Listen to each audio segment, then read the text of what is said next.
Good morning, everybody, and welcome to this misty African dawn where the sun has yet to peep up over the eastern horizon, but there is a layer of mist descended into the valleys of the great Mulwati drainage line and, well, the other drainage lines that dot the Lowveld area here. You are on a live dawn safari. My name is James Henry. On camera today we have got Bryan, the buff thumb joueur. Bryan, what is the thumb today? Yeah, just the regular suit and tie in the morning. Regular suit and tie for the morning, very good. Even though it's Sunday, the thumb is hard at work.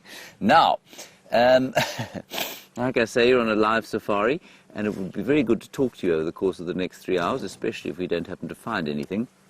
But even then, it would still be good to talk to you. Hashtag SafariLIVE if you're tweeting, or questions at wildearth.tv. That would be wonderful to hear from you. Now, there's an impala, and that is a slightly distressing sight, to be honest, because we heard many lions calling during the course of the early morning, and I know many of you did. Kath, at least Kat and Lucy, various others from the dam cam you heard. Laura, but we don't know where that male lion's gone. Jamie did have tracks of one male heading towards Arethusa, so she's just following up there. We're going to go around sort of to the other direction and see if we can't pick the tracks up coming out the other side. And that's going to be the plan for the first part of the morning. We'll see if we can't find him. I thought maybe there was more than one, but I think maybe just the one so far. We haven't found any further tracks. Anyway, that's the story so far. Something else I wanted to tell you. Oh, yes, it's 15 degrees Celsius, so that's not very cold, 59 degrees Fahrenheit, so it's a relatively pleasant winter temperature. In fact, it's a really good winter temperature. So let's head, we're going to turn around, head down to the south, and then we're going to come back, cut back up towards the sort of western edges of Djuma and see if we don't pick up any tracks of the male lion. And with any luck, we'll have him roaring his last before he goes to sleep in the shade. You're most welcome, like I say, and let's go and enjoy this little exploration of Djuma. That's the little reserve we're on. Arethusa to the west, Cheetah Plains to the east, all part, of course, of the Greater Limpopo Transfrontier Park. 8 million... And a blanket. Now, what are you going to do when the temperature drops to sort of 15 or 5 degrees? I'll bring my duvet. Your duvet. Good idea.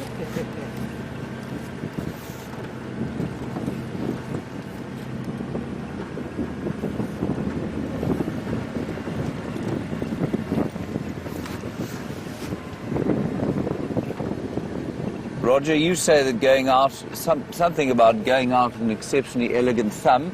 I missed the last bit. Bryan, you got it? No.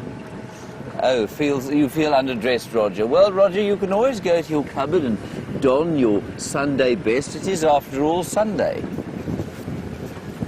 It should always look one's best on Sunday, don't you think, Bryan? Indeed. Yes. Right, well, we're going to go at slightly faster pace now and see if we can't pick up these tracks. Let's go across to Jamie. She'll tell you about the tracks that she's got, and I'll catch up with you later.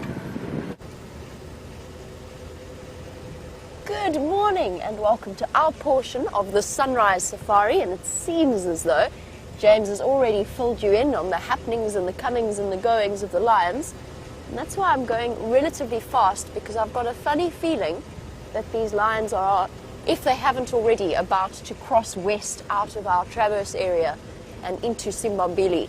I'm trying to walk relatively quickly. There's some very... Hello, little one. Oh, little steenbok, sorry. We've got to go because I think the elephants have just met the lions. They're trumpeting away. And I'm so excited I forgot to introduce myself. My name is Jamie, and this morning I will be co-piloting along with James. And I have Wium on camera with me. Hey, mug of coffee there, mug of coffee Milo, making an appearance. I've got my mug of tea. Different strokes for different folks. Oh, and just, you have to see this. No, actually you don't. You don't need to see this yet because we're busy. And these elephants have, I think, found the lions. There was a, whoopsie. All right. Hello. Hello, girl. What's got you so upset? It's not me. Not me, girlie. Oh. Maybe it was just a tantrum. Yes, no, I don't see a lion. But I don't see the lion's tracks either. He might well have been walking along the drainage line behind them. Hello, girl.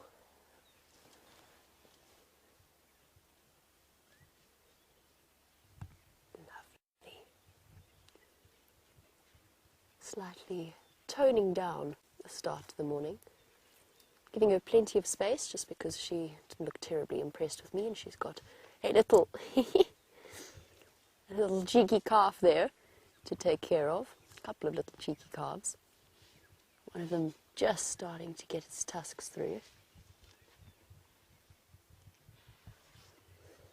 Was it you lot causing all of that commotion? I think so. I think that answers that question. Little micro trumpet from one of them. All right. I think we might just have had a tantrum more than anything else.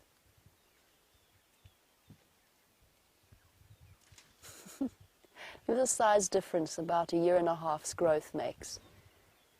The elephant in front is about 1.5 years older than the one at the back. Probably close to maybe 4.5, 5 versus the 3 years of the little calf on the left.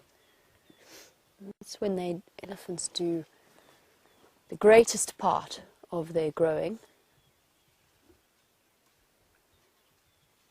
We're on the road known as Power Lines Road, just in case there's some of you who were wondering about the poles that are in your shot. I do want to try and follow where these lion tracks go. I'm trying to decide what I want to do, if I want to stay with the elephants or if I want to race around, just because I have a feeling that those lions are on their way to crossing, or at least one of them is, and I don't see their tracks, and I think that those elephants might have been trumpeting at the lions. I think for now we're going to leave these ellies. There's plenty of ellies around, so we will come back to them. And you know me, you know I'd hate to do stuff like that. But if we want to get a glimpse of these lions, I think that our time period might be a bit limited.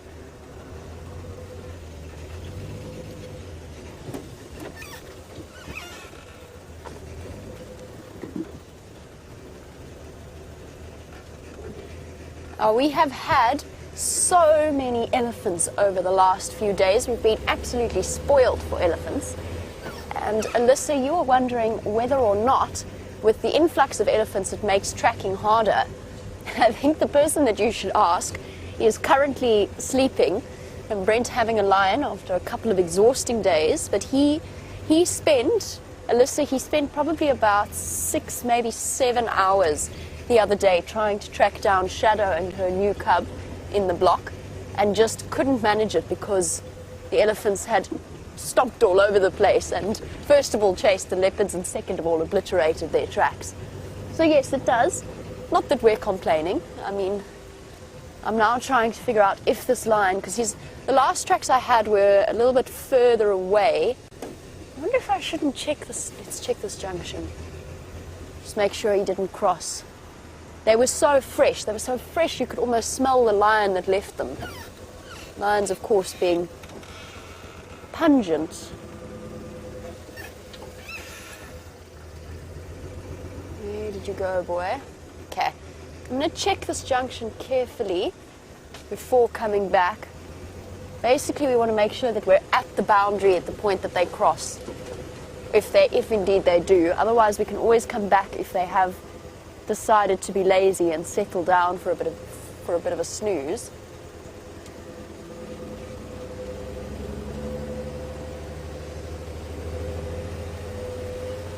Let us make our way. Now, we're looking for the biggest of the cats that we get out here, but a couple of updates for you on the different leopards. For those of you who missed there's his tracks there. We're not stopping to look at them. We can come back to look at them in a moment, but they are going straight towards the boundary. Ooh, come on, lions. This is where it gets tricky now, because there's Arethusa just to the west of us, and there's Simbambili just to the north of that. And we can only drive on Arethusa. Now, the lions' tracks are going straight towards the boundary of those two properties. If they go on to Arethusa, then we're good. If they don't, then there's nothing we can do. We just have to wait for them to come back towards us. There's no female tracks. This is one lone male's tracks. His tracks have just gone off the road and in here. Now, on a morning like this morning, when you're tracking and you're following lions, it's really important to remember that just like us, they don't want to be wandering through the wet grass and the wet bushes. Now, I know that James showed you how incredibly misty it is, and I'm not going to be looking at you for the moment just because I am trying to track at the same time. He's still there. James showed you how misty it is. It's also exceptionally dewy. Everything is damp. This morning when I got into the Mahindra, because I'm an idiot and didn't park it under cover last night, I came away particularly cold and shivering. And lions are exactly the same. The lions are going to want to walk down the roads so that they don't have to brush up against soaking wet bushes.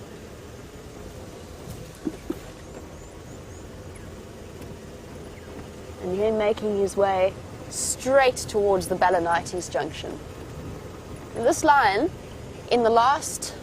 Wium, when did you hear him calling? At about 5:05 outside the room. 10 past 5. 10 past 5 he was outside DRC, which is our camp. And in the time it took us to get out, get on the vehicles, go live this morning, he's already covered a distance of at least 2 kilometers. Just walking, normal speed. He's gone off the road again. Oh no, that's not good. That's not good at all, because he's gone off that way to the west of us. And that's exactly where we didn't want him to go. Because that will take him, where he's gone off the road, that's going to take him straight into Simbambili. Tisk. We're going to try though. We're going to try. So we'll slow down a little bit. Now I need to do some chatting on the Western Game Drive channel, find out if they've already found this lion on their side. While I do that, let's go back to James, find out his plans for the morning. Well, we haven't found anything either, anyone. Well, we did see one steenbok, to be very fair to ourselves. Not so, Bryan. Yes, yes. We mustn't oh, look. Ground hornbills.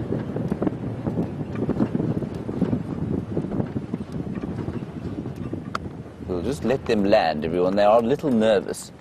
We also have a spectacular shot here of the sun.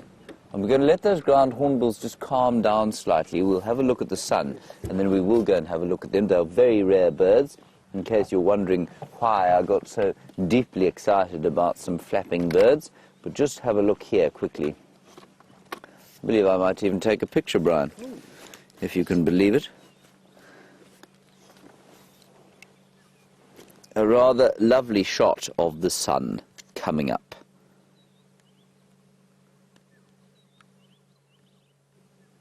Very nice indeed.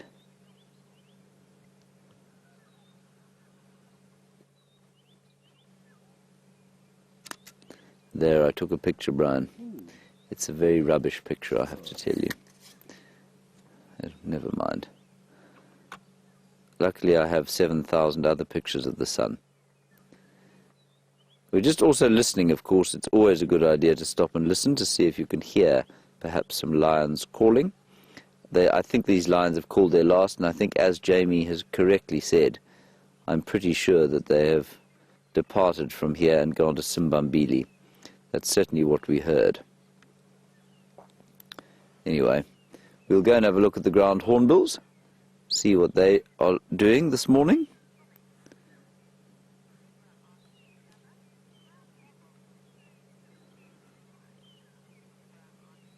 Deborah, armchair traveller, you say that ground hornbills are so beautiful when they fly.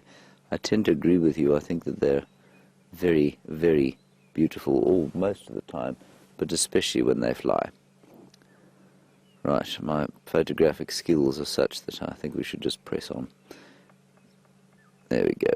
One shot of the sun. Absolute rubbish. Okay. Brian, yours is beautiful, however. Oh, You've done a spectacular job there of photographing the sun. Let's go ahead. Now, ground hornbill, everyone, one of the 4 hornbill species that we get here, the least closely related to the other 3, being the red-billed, yellow-billed. Sorry, Jamie's just talking. She says she can hear the lions. So we're going to go up ahead here and just see if we can't spot the hornbills and then stop. So yellow-billed, red-billed and grey hornbills are the 3 others. Do you see them anywhere, Bryan? You do. You're a genius. Oh, there we are. Let's stop right here. These ones substantially larger and very good at hiding behind bushes, aren't they, Bryan? Yes.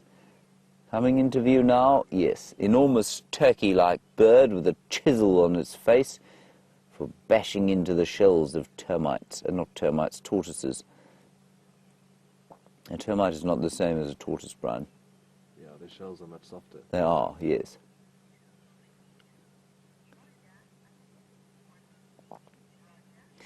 Roger, you say you've never seen one of these before. That's excellent. I hope you've put your suit on in celebration of seeing your first ground hornbill.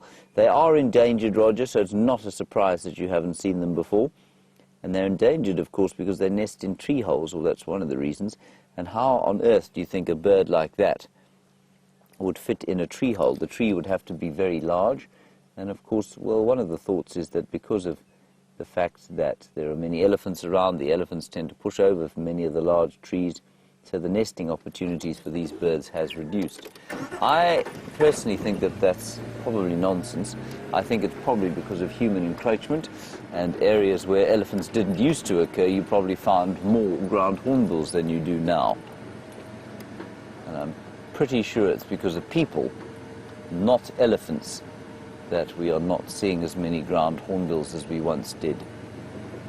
But many, many projects underfoot to try and save them. Yeah, they're running again.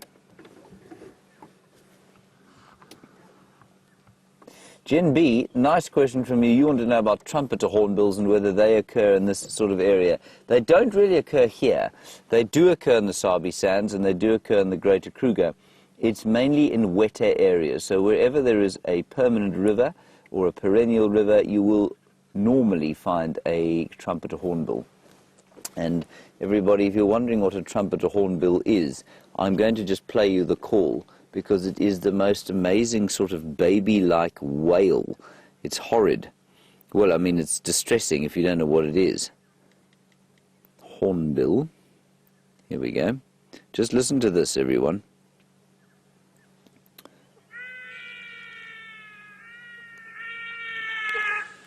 Imagine how disconcerting that would be.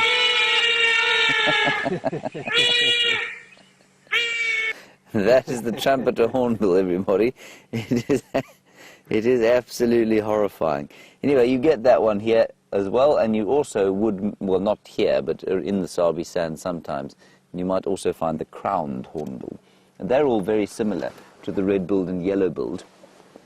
That chap is obviously distantly related to them. And seems to be very ancient. The other interesting thing, it's got an open beak, so the beak doesn't close particularly. So if you look at my hand there, you can see that there's a gap between my forefinger and my thumb, and they've got one of those sort of gaps. And the only other bird that I know of that has that is the open-billed stork. Lovely. Thank you. Yes, I couldn't resist that. Kermit the Frog. And I don't know why they have them. And I need to do a bit of research on why there should be that little gap, why the upper and lower mandibles are not flush with each other. Joey, you want to know how common they once were? before they became endangered, Joey? I don't know. I doubt they were ever particularly common, but I suspect you'll find that they used to occur in areas up towards the mountains where there are very large trees and there are forests where they can probably live, and then all the way down the drainage line areas, the big perennial rivers where there are very large trees, and they would have existed there. I really am not convinced that elephants and their attentions on trees have made a massive difference to their existence. I'm far more convinced that it is the encroachment of human populations outside of protected areas that have affected them, and I suspect quite strongly that they're not ideally suited to this kind of habitat, and that's why they're not common here. They also, of course, get poached for their body parts because they look quite exotic, and so I think they are used in bits and pieces in traditional medicine now and then.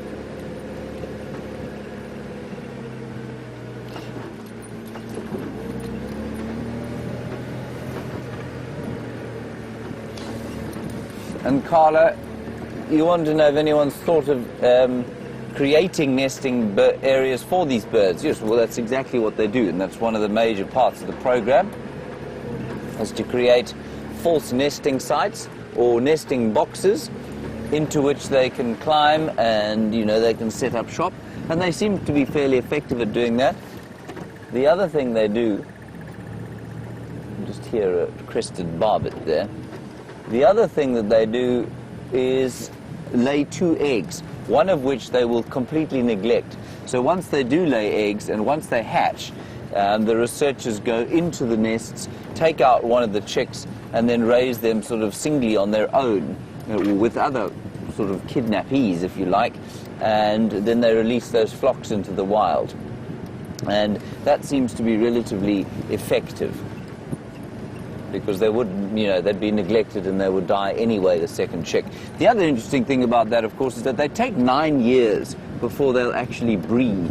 And 9 years is a long time out here, and for any organism to get to 9 years of age, it's done pretty well. There's an elephant. All we're going to see, Brian, I'm afraid, is a grey shadow in the trees. You see them there.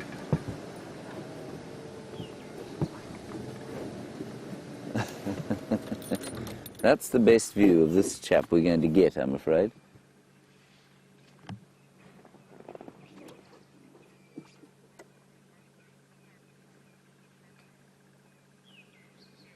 I'm just listening.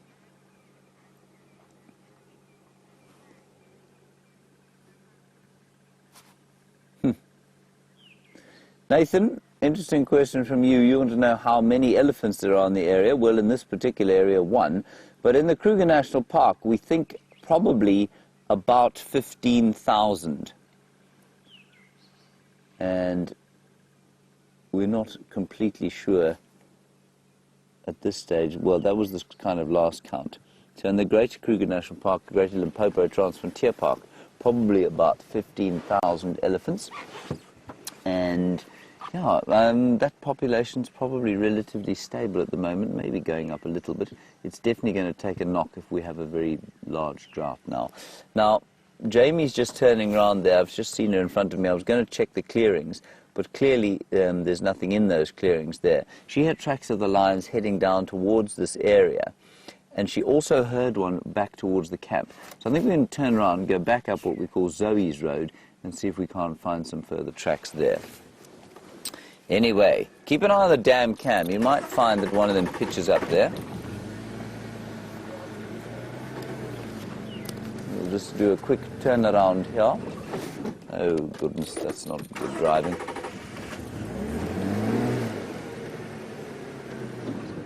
Now, Teresa, the reason we're not going off there to look at that elephant, everyone, is that we're not allowed to go off-road for elephants anymore. That's because of the drought, and it just reduces our impact, and hopefully we'll see some others fairly soon. Teresa, you want to know if elephants born into it will stay it'll herd for life? The answer is no, not if they're bulls, yes if they're cows.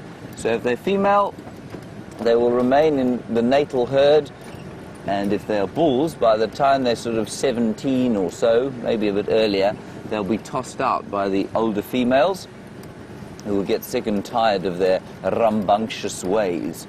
It's a good morning word, that, don't you think, Brian? Rambunctious. Rolls off the tongue. It does roll off the tongue, yes.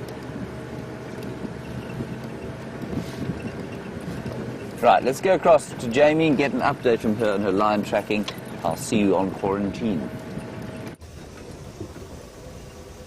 Oh, I have relatively interesting news for you. So the lion didn't cross the boundary. I did not find a single track wandering across. Even though it is a main road, at this time of the morning it's the perfect time to go and look for tracks before the vehicles start driving up and down. And I don't know where he's gone. He's vanished. There's lions calling a little bit further to the north around Gallagher Shortcut and Vubu Roadside, and we'll start heading in that direction. But this male lion has got to be somewhere around here. I'm just going to get hold of James on the Game Drive channel, since he does have our lovely tracker on board. I'm going to try. Let's not have 10 million radios going at once. Go ahead, James.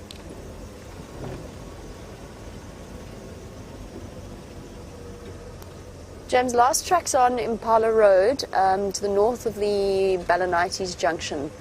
Probably about just where that road starts curving a bit more to the east. That's where I had the last track.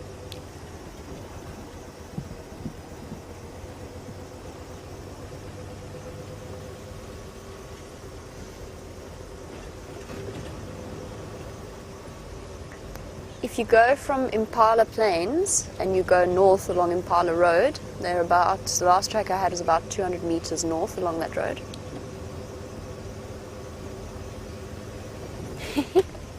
Oh, James. Which Balanites Junction? The only one connected to Impala Road. I'm not sure. I suspected they were going west, but I'm not 100% sure.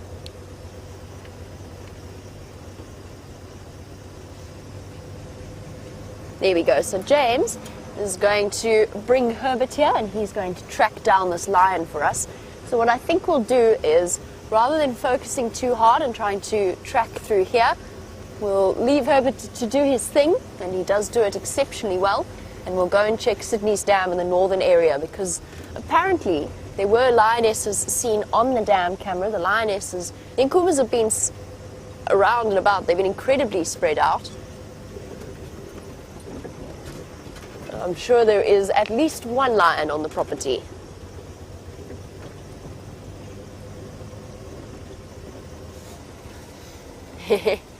Joey has raised a point while I check really, really carefully. Joey would like to know how many times he thinks we've driven past a lion without realizing. And the answer is not as many times as I've probably driven past a leopard without noticing, but probably a depressingly large amount. That being said, at this point, after practicing for a long time, you do get quite good, in theory, at picking up cat shapes in the bushes. You drive around, if you think about it, you look at trees for 90% of your day, or at least 90% of the time that you're out doing a game drive. And as a result, anything that is not a tree, a bush, or a blade of grass kind of sticks out a bit. But I'm sure I have driven past many, many lions. And I noticed when we went to the Kruger National Park, Brent and myself, not too long ago, there was a queue of cars all staring at one mating pair of lions that were hundreds of meters away. I mean, like when we go and sit in the clearings at Cheetah Plains and we look across the Mala Mala clearing, I mean, that kind of distance away from all of the vehicles. And we drove a little bit further on, and there was a lion lying in the bushes about 100 meters ahead, right next to the road, right on top of the road, with a female, also a mating pair. That does happen. Look what happened yesterday with Tundi in the tree. The tourists coming in for the very first time to visit the reserve all stopped for our lilac-breasted roller to see what we were looking at, but unfortunately missed the leopard that was lying in the tree. Luckily, I've got Wium on the back to help me spot as well. Wium sits slightly higher and is also exceptionally good in the bush.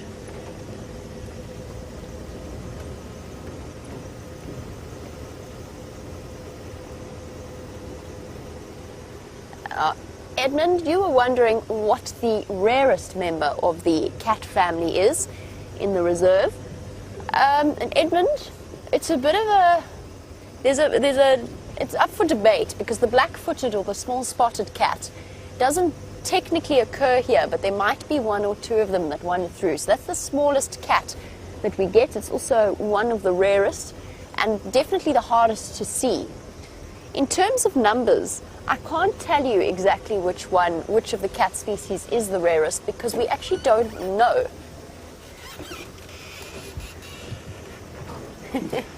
Just stop and say hello to Taxon. Morning, morning. How's it? How are you? Morning, fan. Hi, guys.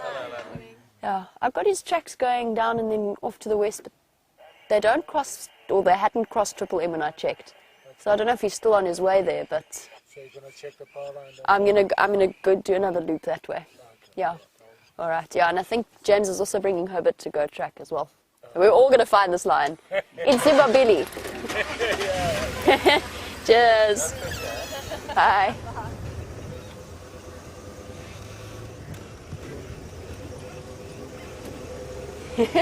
Well, hopefully, Joey, if Wium and myself have driven past the lion, then hopefully the vehicle full of guests plus Taxon and Fanwell will be able to find them.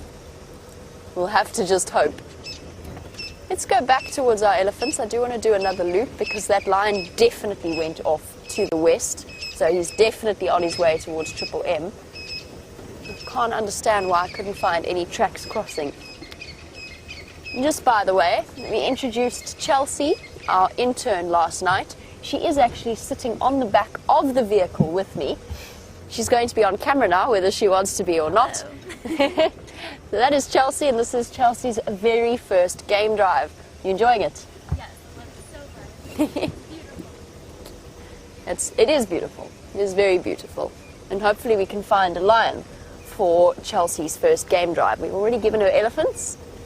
Now it's time to find the big cat.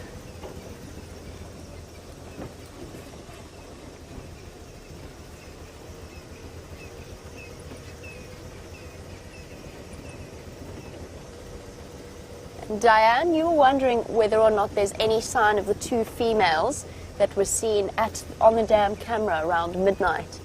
The answer is, Diane, I haven't followed up yet. Nobody's picked up on their tracks, but I will be going to double check there once I'm finished looking for this male whose tracks are so fresh that I can practically smell him. But Diane, I will be following up, and I think James will be as well. Oh. Oh.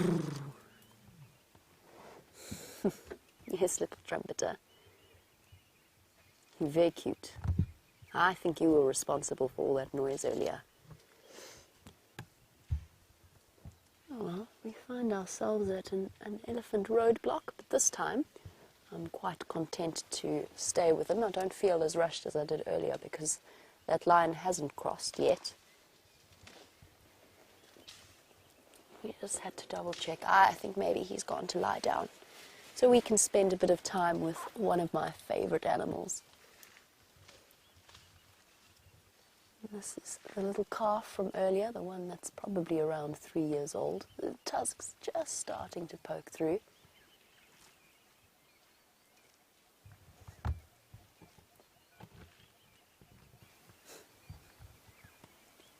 Leaning up against the trees to take the weight off for a little while.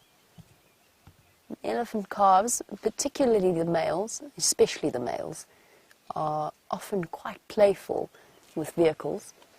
They don't need to, well, at this age you will need to feed as often as the adults. When they're a little bit younger and they're still feeding from their mothers, then they can expend a bit more energy because they don't have to spend as much time eating.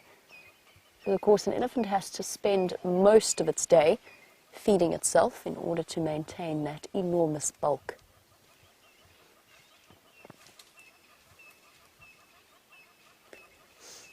I suspect, we discussed the tracking earlier and the fact that ellies do make it more difficult if they've walked all over them. I suspect that they might actually have chased that line a little bit through the drainage line. We've got a bull on the outskirts of the herd. Looks like quite a young male, judging just by his size. And as always, there is if you keep your eyes peeled, there's a fork-tailed drongo fluttering about every now and again. There he's sitting, waiting for the elephants to disturb insects of the area so that he can flutter forward and grab one. Oh, there he goes. There's more elephants on their way as well. So maybe it wasn't these elephants that were trumpeting at the line. Maybe there were elephants further south when he walked past. Because it really didn't sound, to me, it didn't sound like a weaning tantrum or a tantrum from a young calf. It sounded like a cross elephant. We've seen them do it with wild dogs. The difference there, of course, is that lions could, in theory, hunt and take down an elephant. A young bull are usually the ones that they target. But that is exceptionally unusual behavior. In this area in particular, I don't think lions have been recorded hunting elephants for an exceptionally long time. But it does happen, particularly in Botswana, when the prides get desperate. Franklin? Sorry, was I interrupting you, Franklin? He's busy chirping away. The dawn chorus in full flow. Oh, I wanted to go, but now I can't. We've just got to sit in the roadblock, which is okay.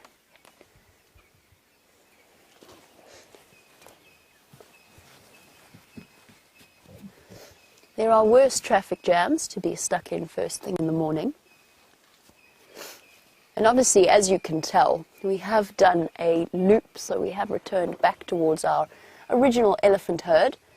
And Chris, you were wondering whether the elephants ever knock over the electricity poles. And the answer is no. It's an amazing thing. Where we sit, I can actually occasionally hear the buzz of the current running through. And if I can hear it, then the elephants definitely can. He's cute. Look, it's trying to eat straight from Mom's mouth. Very cute. Exactly the right age for weaning. So Chris, I have seen rhinos sharpen their horns on those poles. Oh, Mommy, your baby wants food. He wants breakfast. And of course, as I said, it's weaning time, almost. Time for that little one to go straight onto solids. I think, Chris, the elephants sense the current coming from the poles, and I think that does disturb them. It kind of puts them off the idea of pushing them or rubbing against them. It does occasionally happen, and sometimes they even rip up electrical cables that are underground. So it's not always the case, particularly when they've learned not to be scared of it, although they should be, because you definitely don't want to get shocked by one of these. And I've been sitting under, now I'm making myself nervous, I've been sitting under the power cable before in these vehicles, and there was a power surge that went over, and the whole power cord sort of vibrated, and my right arm went completely numb and tingly. It was the weirdest sensation. You know, we do sit with a big metal antenna. Not that I understand how such things work, but we really do. Reposition slightly. I think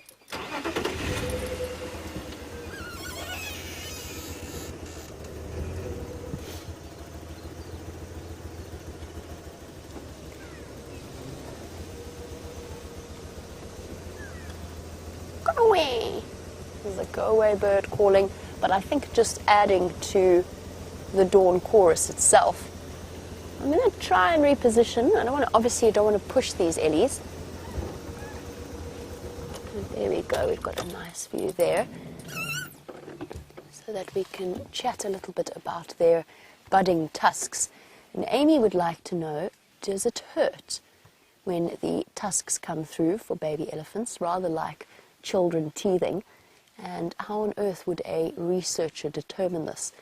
And Amy, as far as I know, when elephants' first sets of teeth erupt, and a tusk is a tooth, it is a modified incisor, it stands to reason that it hurts, because it's got to come through the gums just like any other tooth. So we know that for puppies and kittens, it hurts. That's why they like to chew things. And I mean, they don't whine about it like toddlers do. They don't scream about it and let everybody know about it.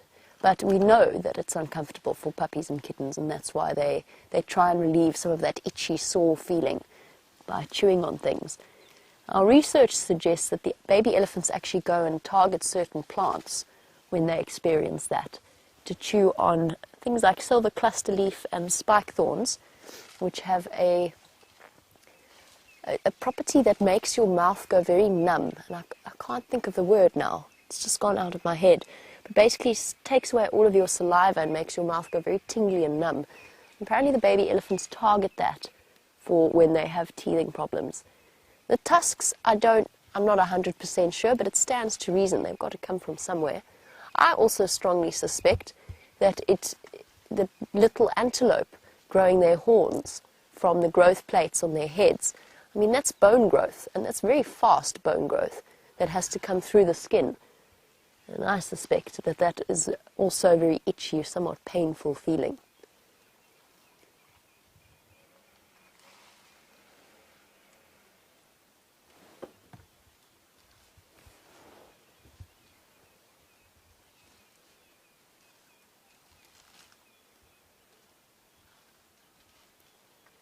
The question is, of course, that carries on from Amy's question, is do the tusks ever get uncomfortable as they continue to grow? Because an elephant's tusks do and carry on growing. We spoke about this earlier, but most of the growth will happen in their first few years, and it will slow down after that. And as we watch this big cow slowly wander off into the bushes, Georgia was wondering, how long does it take an elephant to be fully grown? And the answer is they never stop. So an elephant will never stop growing. The big bulls continue to grow, and they grow a little bit more than the females. In fact, a lot more in some of the larger elephants' cases. But as you know, they've got a life expectancy from sort of around 40 to 50, but even right up to 60 years old. And they will continue to grow throughout that time. It just slows down. So the most growth will happen in their first few years of life, and then it will slow down after that. Now, in terms of full grown in the ability to reproduce, so when they reach sexual maturity, for both the bulls and the cows, it's usually around between 13 right up to 15. However, whilst the cows will almost immediately after that be mated with and conceive, the males hardly ever have a chance to mate until they are much, much older and bigger and stronger, unless they're sneaky about it, unless they manage to sneak their way in to a herd and get hold of an estrus cow without another bull knowing. But for the most part, elephant bulls very good at keeping the younger males away. There's still some upset elephants in there, and we're going to leave the ellies. James said something. I'm not sure what James said. Sorry guys, let me just listen to this.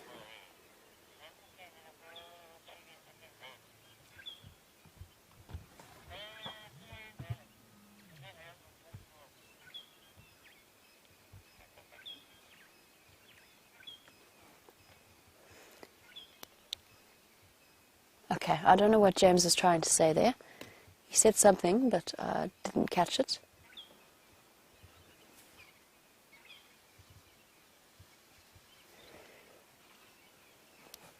James, did you get those tracks there?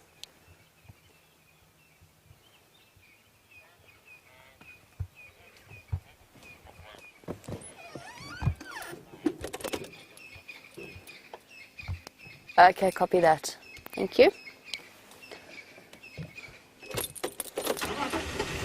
All right, so just trying to work out exactly what's happening here so that James and I can plan our time sensibly. James, I think, is going to hang around in this area. We're going to move on. Herbert's on foot. Oh boy, I'm sorry. Don't be upset. I just want to come past. Is that okay? Just want to come through. Big Ellie bull hiding out in the bushes there. And while we move on, let James update you as to exactly what he has found. The answer to that great mystery, everybody, is absolutely nothing. I found nothing. Did find the tracks where they went off for the lions towards where I am now. Hubert is on foot, so he's having a look around there, and we'll just see if we don't have some luck there. So we're around about Aratuza, so we'll stick our noses into Aratuza. Hang on a sec.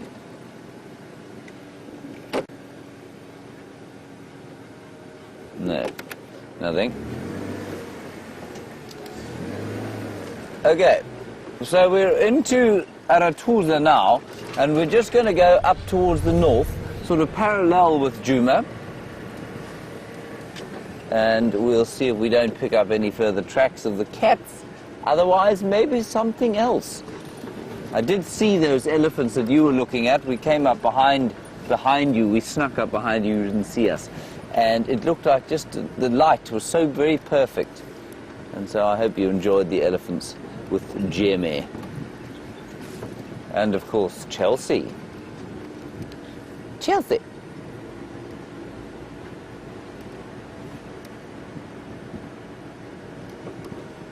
Angie in Wisconsin, you say you don't really want to change the subject, but could we find some wild dogs? Angie, yes, with pleasure, of course we can. No, I don't know if we can. We can certainly try. I'd love to see some wild dogs, especially as by this time of the morning the lions are most likely going to go to sleep. But it would be lovely to find them. I don't know where. I don't think certainly nobody that I've heard of this morning has found any wild dogs. And there's been no update on the radio from Aratuza at all. So we're just going to go up parallel here with the Djuma boundary and see. No one's checked Sydney's Dam yet. I know Jamie was on her way there, and I think she's probably going to continue that way. And we'll see if she has any luck that side. It'll be a slightly Pyrrhic victory if the lions are at Sydney's Dam, because we'd kind of planned to go there and then we got distracted along the way. They've probably been sat there the whole time.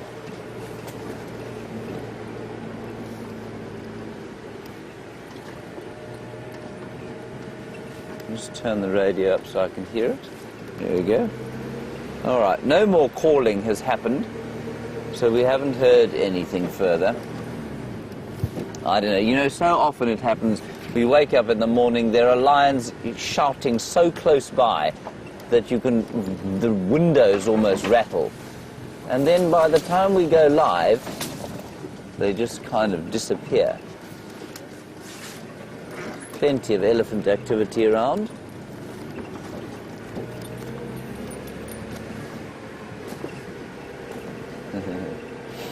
Now, for those of you who don't know, there's some wonderful news that Brent managed to hear from Tristan at Simbambili Jr., erstwhile member of the Nkuhuma Pride, has has found a friend. So he's made a little... Oh, hang on a sec. Go ahead. It's Hubert.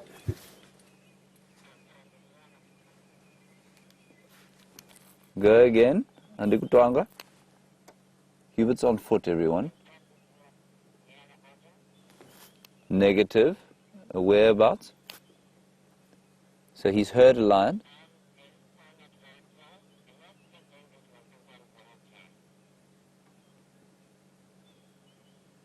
Okay, copy, thanks. He says they're right in the block where we were. Copy, I'm close by. I'll come back that area now.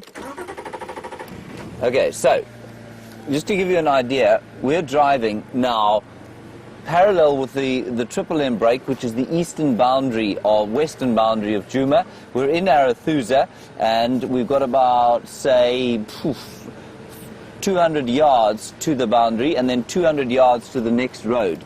And in between there, he can hear the lions calling. So let's just move along there. Don't worry, he's in no danger. Remember, we can sort of track lions on foot. It's not a particularly dangerous thing to do.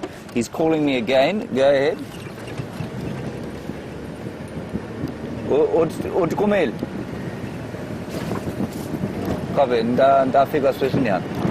All right, he's found him. I'm just trying to think the best route from here. Yeah, I think it's going to be to continue along here. This is wonderful. Tex, go ahead.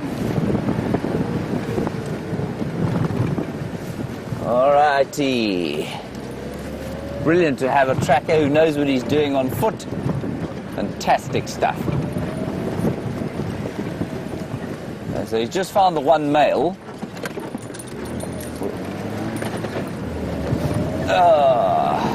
This is why a tracker is the most important thing. It's going to take a little bit of a... We're just going to quickly get around the corner. This road is quite long without many sort of options to turn towards the east. So we're probably about 5 minutes away. I'm going to ask you to go and sit with Jamie for just 2 minutes while I get into the sighting, and then we'll come back and have a look at the lions. Unfortunately, the hyena that we just spotted has raced off, but fantastic news about that lion. Glad that we could send Herbert off in the right direction, and wonderful that he has found it for you. Don't worry, Chelsea, I'll take you to see a lion after the drive. We're going to move on, obviously, and I've just come across a hyena sprinting across the road. Unfortunately, he's, oh my goodness, we're about to reverse right off the road and quite possibly into a dip. Unfortunately, that hyena has scattered.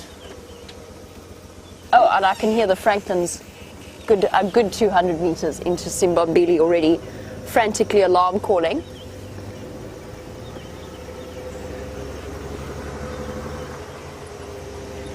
And Lucy, on the subject of hyenas, I think you're feeling the absence of them as much as I am.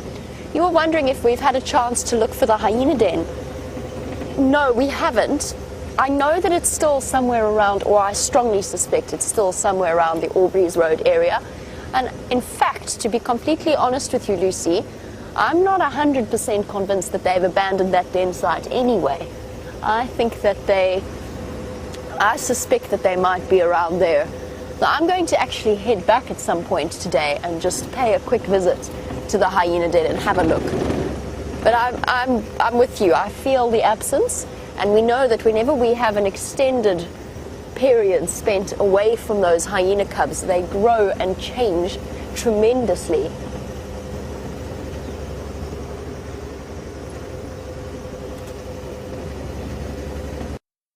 And I'm going to go and look for different lions. That's my plan, different lions and maybe the hyena den again.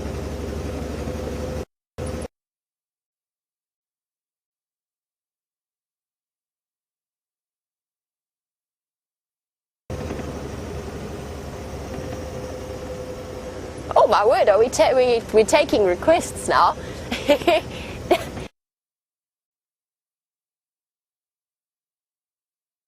I'll keep an eye out for you, Di. I really do enjoy watching vervet monkeys, and we've got the perfect camera for it, because it'll get us right up close and personal with them. You get to see all of those little intricate details on their fur and on their fingers. I will be searching for vervet monkeys, I will be searching for baboons. It's been such a pleasure to go to bed at night to the calls of baboons barking away outside our windows. I hadn't realized how much I'd missed that sound until it came back.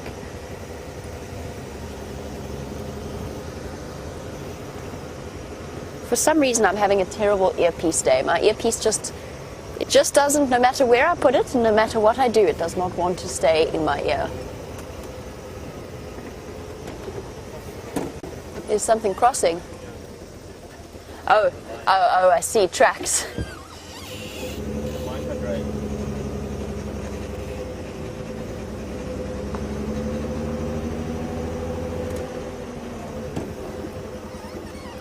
Mais oui. Well spotted Wium in the middle of an elephant track. But these are not 100% fresh. So these are not from last night. I think this might have been from the night before. And there you go, a perfect lion track in this beautiful golden morning light. I'm going to hop out just to point it out because I know it's difficult to see if you have never seen a lion track before. Here we go. And it's nicely on top of an elephant track as well. So we've got the, oh goodness, the dual beauty of that. So this is a big male that has walked through. He's calling, James's lion's calling.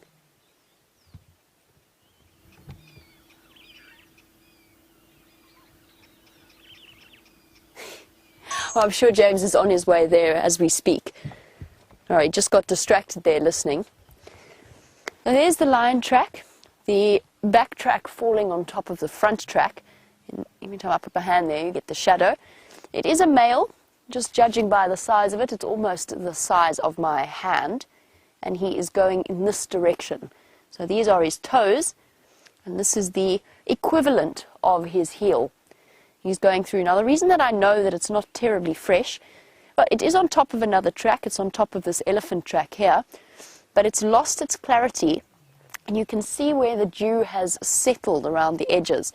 Now, if I were to, in this soil, I'm going to have a look at how fresh a fresh track looks. I'm going to step next to the lion track, so screenshots while you want without a footprint next to it. And now I'm going to step here, and you can see how crisp and clear the outlines of my new track is compared to that of the lion. The lion's become a bit faded. And yes, they certainly they age quicker on a main road like this, but only once the very angry elephants, only once the dew is sort of evaporated and the dust can start to blow over them. So when cars come rushing past, it sprays dust across. There we go. That could even be Junior's tracks. And I think James has been filling you in on his antics around this fence line, which is just to the north and to the west of us. So the Simbambili fence line that runs across from the gate. That is where he is currently occupied with his new partner in crime. You got a friend? He's got a friend, yes. Junior has a friend. He's finally found a friend. And apparently, it's not Oliver, no. That was my first thought as well. So Wium and I nicknamed the young Shimungwe male Oliver on the basis that he was kind of a little bit like Oliver Twist. So the Shimungwes, one of my favorite prides, just because I'm always sort of rooting for the underdog.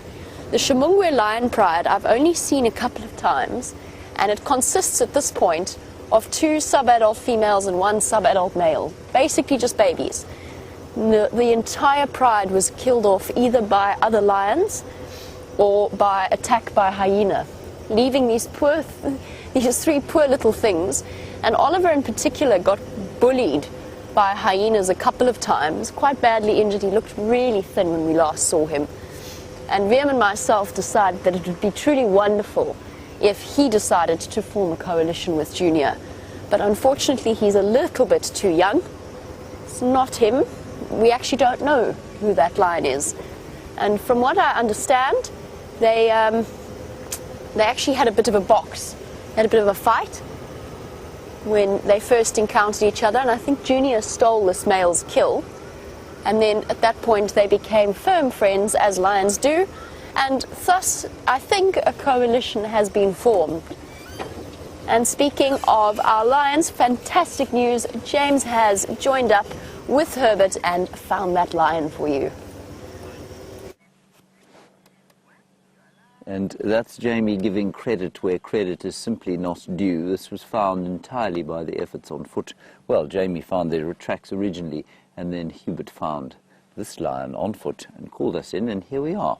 We're actually not far from where we kind of last left the tracks, and he'd wandered through this block here, And now he's come to rest underneath this log over here. I don't know how long we're going to spend with him, because he is deeply, deeply relaxed, so deeply relaxed that he hasn't even bothered to look up when you came to see him, which I think is very nasty of him. Now, who is he is the question. I think this is one of the Birminghams, although he doesn't look very scarred on his face. Bryan, any idea? No. His face looks very unscarred. It couldn't possibly be our old pal, could it? We were talking about Junior earlier on,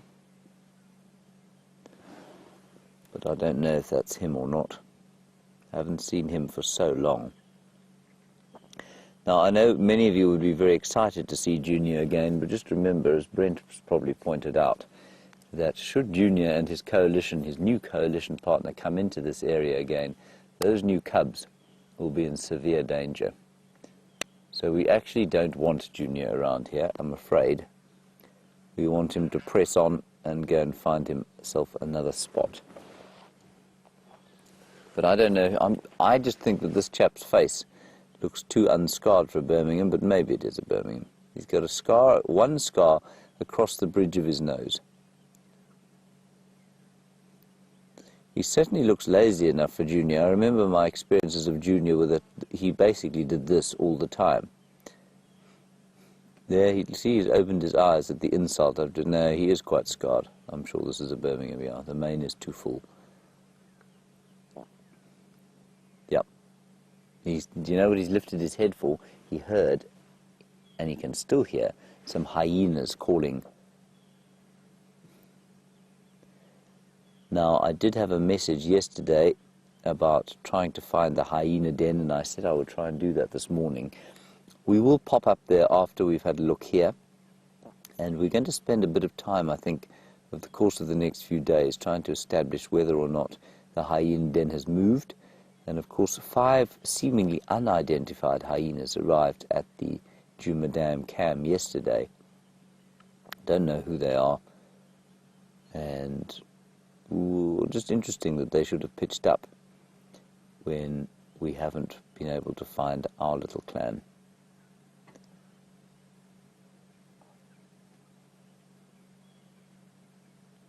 You can also hear some monkeys' alarm calling to the far south.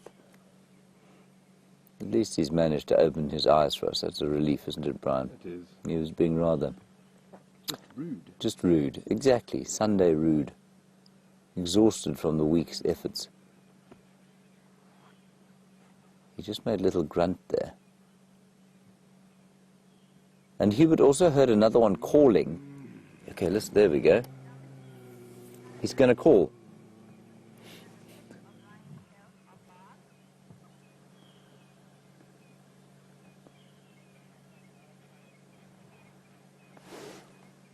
Sorry, I'm just listening, everybody. Thought I heard another sound.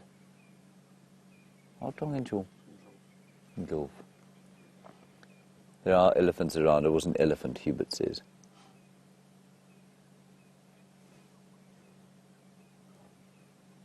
Sorry, we had a question about whether or not the tail of the lion is barbed. Sorry, go again with that, Kirsty. The game drive radio is going ballistic in my ear. Right, Dominique, you're in Canada and you want to know if a lion's tail is barbed. No, the lion's tail is not barbed. Its penis is barbed, interestingly, but its tail, as far as I'm aware, is not. I have touched a lion's tail and I have not found any barbs on it. The lion, of course, was no longer, but there are no barbs as far as I'm aware. So I don't know where that it could come from, the fact that the penis is barbed. And, I mean, we could go into discussions when we see them mating about why that is the case. But the tail is pretty much the same as any other tail on a cat that you'll find.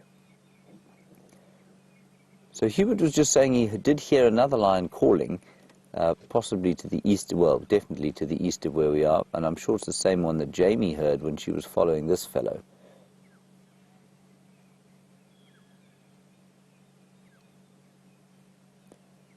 So I don't know where that one is, but it sounds like still on Juma, which is nice.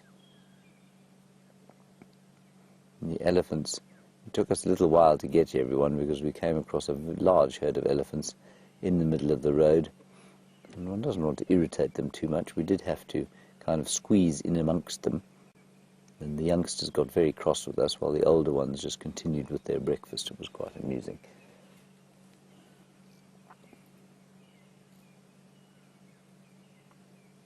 He doesn't much resemble the king of the beasts when he's lying like that.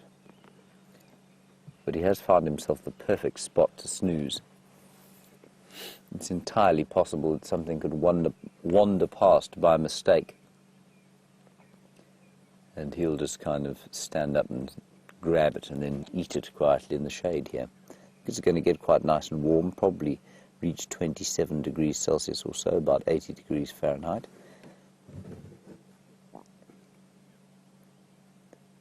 So just try and hear what he can hear.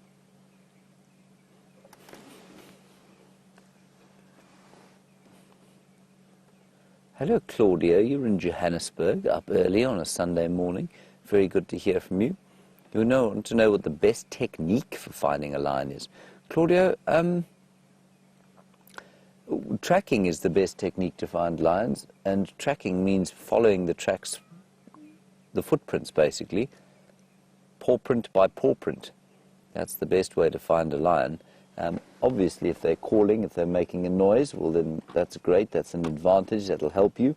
And obviously if you know their general movements, so for example when you come into an area, you can sometimes tell which way the animals are going to move, which way the lions will move, what their predominant movements are.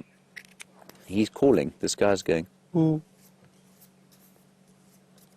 So Claudia, those are the kind of ways that you do it. But Hubert did it by following the tracks.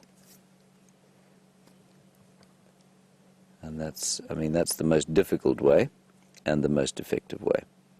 As with so many things in life, of course, often the most difficult and the most difficult to learn, the most difficult technique to learn is the most effective. And learning to track lions across the block, they're very easy when they're on the road, of course, because they're heavy and they leave a big footprint. But off the road, no mean feat. It's really quite difficult. This guy keeps hearing something or other around the place, and he thinks about getting up, and then he becomes overwhelmed with leonine exhaustion, and he goes back to sleep, as is his wont. We'll give him a few more minutes and see what he does. He might get up and move and go and try and find his friendies. He might just sit there and do nothing.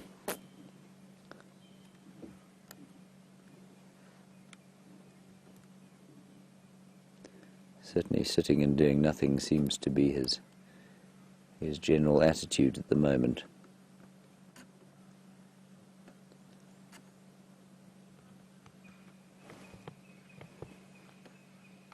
Nothing else happened on the reserve so far, just those elephants. No leopard tracks. I know that Aubrey and Taxon are around Treehouse Dam, hoping to try and find some leopards.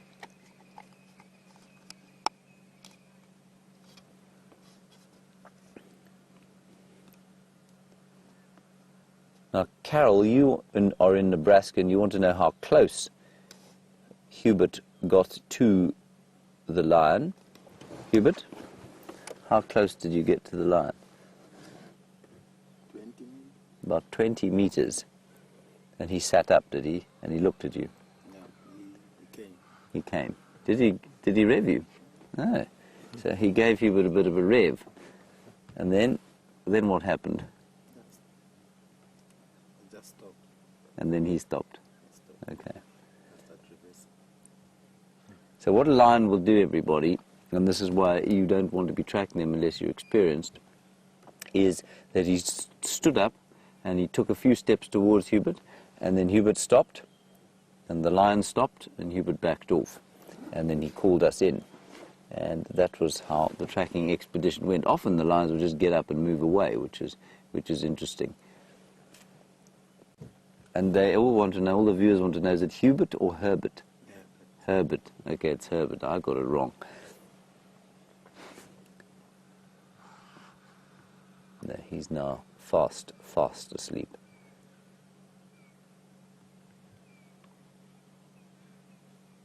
He keeps hearing something. Let's just listen carefully.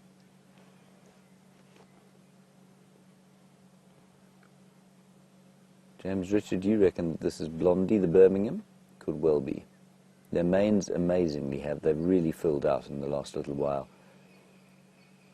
They're definitely coming into their own now, these lions.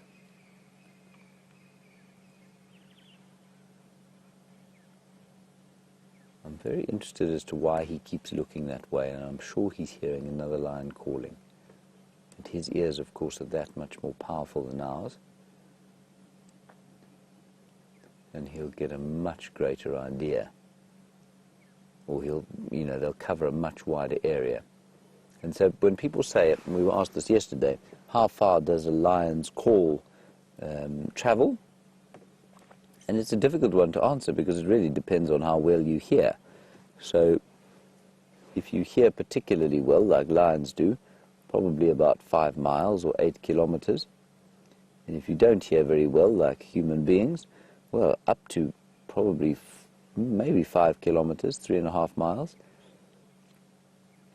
So they do travel a long way. So sometimes these animals will lift their heads and they'll listen because they've heard something in the distance that our ears are just incapable of picking up. They'll also hear different frequencies, a much wider range of frequencies.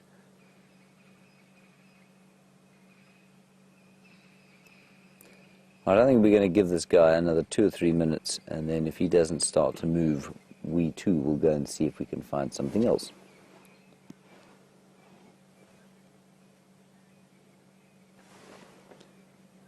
Nigel, you're in the UK and you say, would other animals understand whose tracks these are?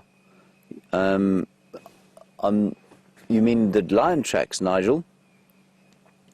Nigel,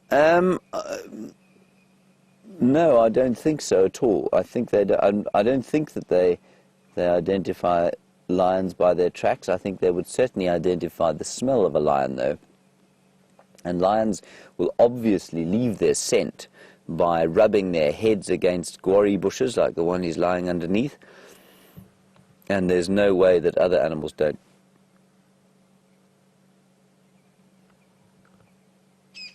Sorry, I just stopped because he lifted his head and I wanted to see if we could hear what he was hearing.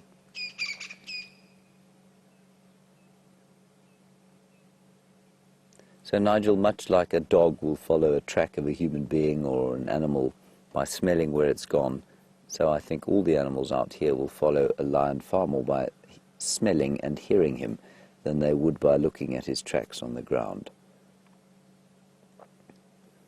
As far as I'm aware, I suspect it's only human beings, maybe some of the other primates, who will recognize an animal by its tracks.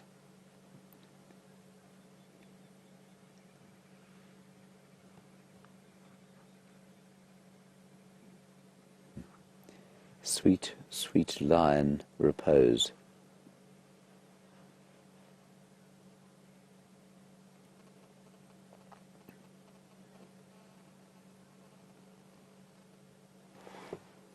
Sandy, you're interested in why these lions will fight. Why have they got so many scars on them? Are they fighting with each other? What's the story? Would they kill each other? Sandy, the answer is that they do fight with each other. They'll fight with each other over food, but also during the course of the takeover of this area and the maintenance of the territory, they will fight with other lions. And so that is, that does happen. They will fight with other lions, and that's why they get scarred. Would they kill each other? Yes, they might kill each other. Or no, at least it's highly unlikely that they would kill each other. It's not impossible, but it's highly unlikely. Go ahead. So remember that lions, there's no honor amongst thieves, and so lions will happily have a go at each other. They'll happily have a go at each other at a kill, and that goes for a pride, and it also goes for a coalition. I'm just going to call Andrew. Andrew, go ahead.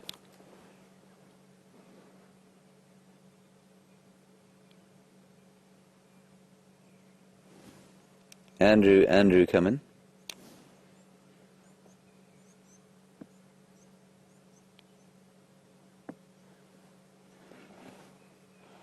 I can't get hold of him. I think he's trying to get into this lion sighting. Anyway, we'll just try and help him in before we leave. Andrew, Cheetah Plains. Andrew, do you copy Andrew?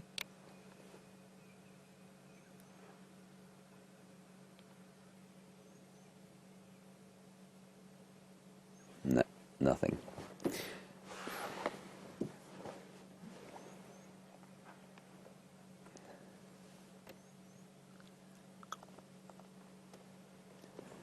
Sure there's no one else here? Nobody else seems to be coming?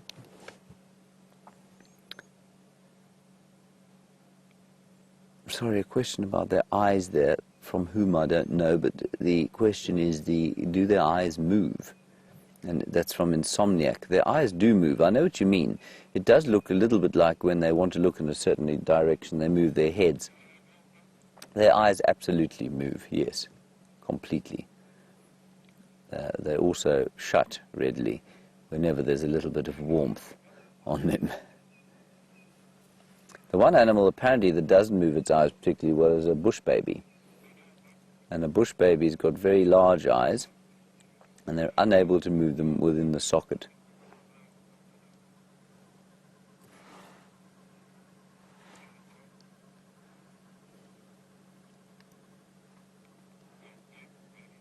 Sorry, here we go again on the radio. Go ahead, Andrew. Go ahead.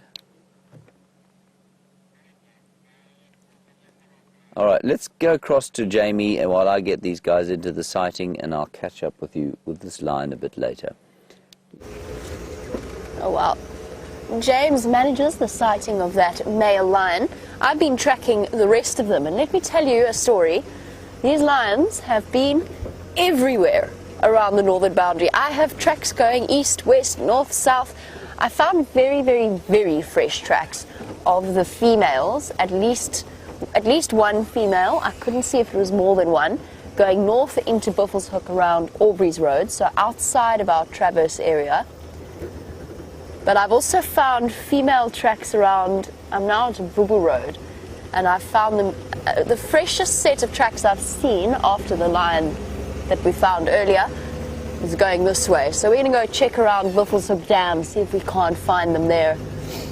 And essentially try and wind up whatever happened last night and sort of work out a bit in the way of a story.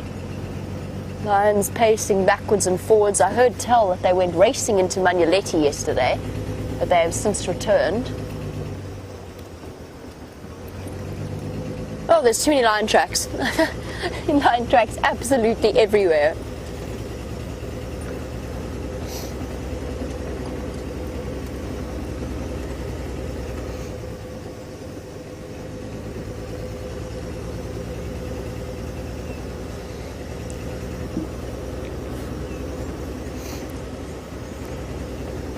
Now, Karen, you were wondering on the subject of lions whether there is a difference between the lions in this area and the lions in the Serengeti. And there are differences in lions throughout Africa. So all of the African lions have slight differences. Hello, boy.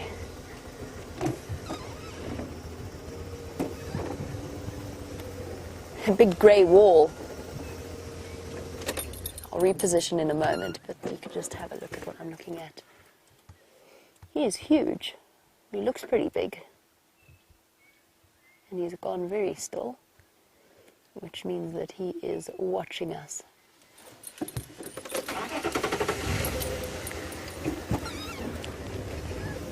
No, boy, stop it.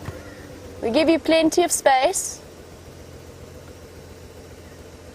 Just making sure we have an escape route.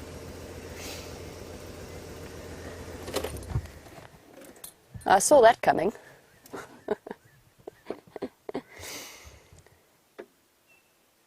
What was that for? What if I'd like to come past? Okay, guys. We clearly have a naughty bull.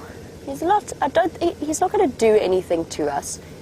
He's not I don't think, in any way dangerous, but we are going to give him plenty of space because it's important to remember that they are, first of all, they are much bigger, much larger than us, and second of all, we are in their home. So automatically, if an animal is upset with you for some reason, that is your fault. I'm just trying to gauge his reactions. I think that now we've given him plenty of space. I think he's just being bolshy and rude, but he is a very large bull, and I have been smelling must around here. So whilst it doesn't look like he's in the height of must, I'm just going to give him a little bit extra room.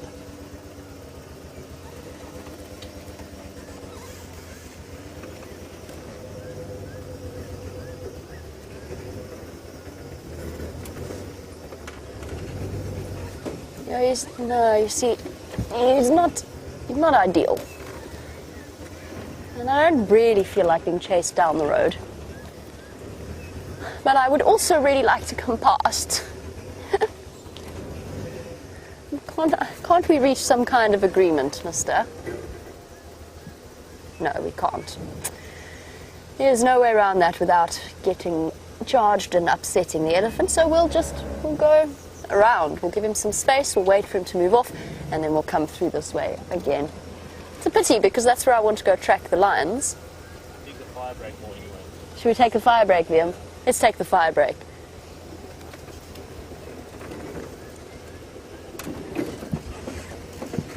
So what he would have done if I hadn't reversed, and I reversed when I did. So there's a reason that I handled that the way that I did. I saw him from a long way off coming, and I could see his body language go funny from the moment we stopped to look at him. Now the reason you've often heard us talking about the fact that we don't race away from a charging elephant because we don't want to teach it that this is now the best game ever. Let's go chase cars and they'll drive away from us immediately. However, he was far enough away that I wanted to avoid the next situation. Here's what would have happened if I'd been closer. He would have stormed forward in that way that they do, the sort of the head toss, and he would have come and he would have stopped right at the front of the vehicle.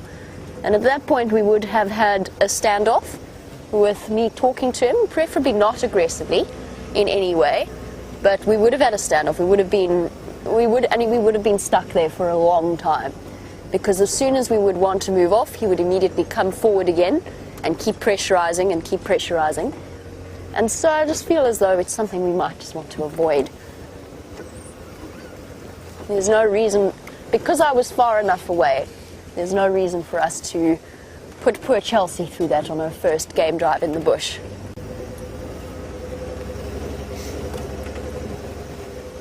Now, Cindy, I said that I caught the scent of must, and I'm having to sort of struggle with my blocked nose this morning, the dust from yesterday. We did spend an inordinate amount of time driving behind vehicles, so my sense of smell is not at its finest. Just popping the car into low range. You want to know what must smells like, and the answer is I think Wium described it best. He described it as sour oros. Sour oros. Now oros is an orange concentrate drink that we all grew up as South African kids. We all grew up drinking it.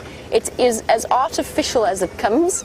Absolutely thoroughly revolting in a way, but I still love it. For us it'll forever be the taste of sport matches. But if you leave oros for a while, or an orange concentrate, you leave it to go a bit sour, that is apparently what must smells like, and Wium's absolutely right.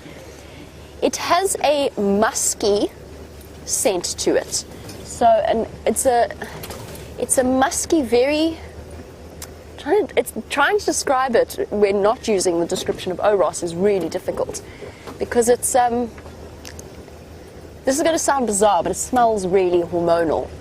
It smells like the elephant is hormonal, and I can't quite describe exactly what I mean by that, but you'll just have to take my word for it. And then of course you've got the combination of the elephant smell with it, which is a very grassy, rich, big animal smell. It's a beautiful smell, and you get that combination.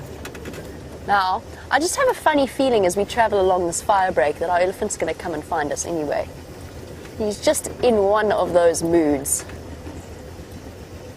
Now, I never finished off my question on the difference between the Serengeti lions and our lions here, but James is still with his lion, and I'm sure he can show you in the flesh exactly what those differences look like.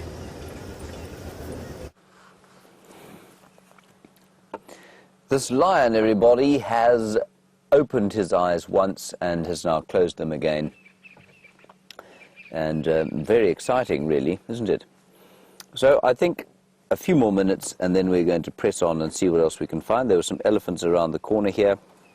Maybe we'll head down towards Treehouse Dam and see if we can't pick up on a leopard track or two. But there are one or two people coming into this sighting, so I'll just have to wait for a few of them to get here so that we don't leave him unattended.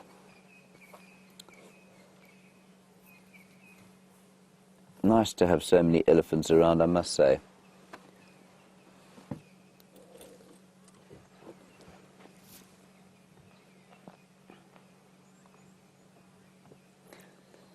Karen, nice question from you. Of course, you know, so many of the wildlife documentaries that we've seen and come to love have been shot in East Africa because it's more open and the vegetation isn't nearly as thick as it is here.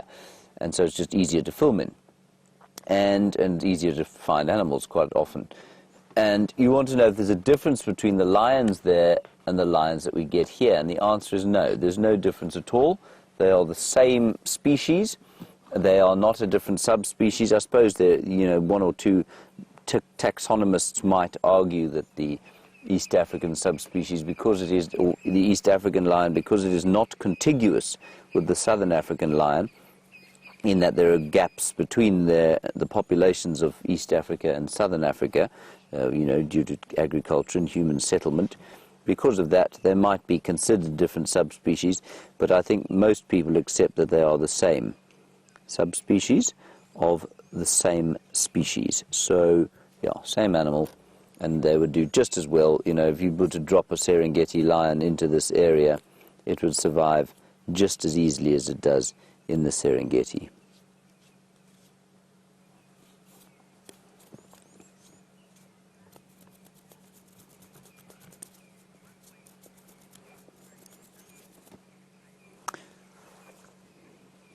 Chitwa, a question from you that's a little difficult to answer.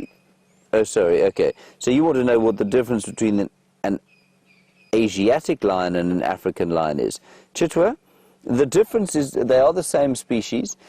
I think, again, there's probably quite a lot of controversy over whether there are different subspecies or not, and whether they are all the same, or perhaps the Asiatic lion forms a different subspecies. It is the same species, though, so it is Panthera pardus, and there is also some debate as to whether that Asiatic lion that occurs in the Gir forest of India is in fact native to the area rather than introduced. And I forgot exactly what that argument is, but certainly lions did occur in India and throughout Asia.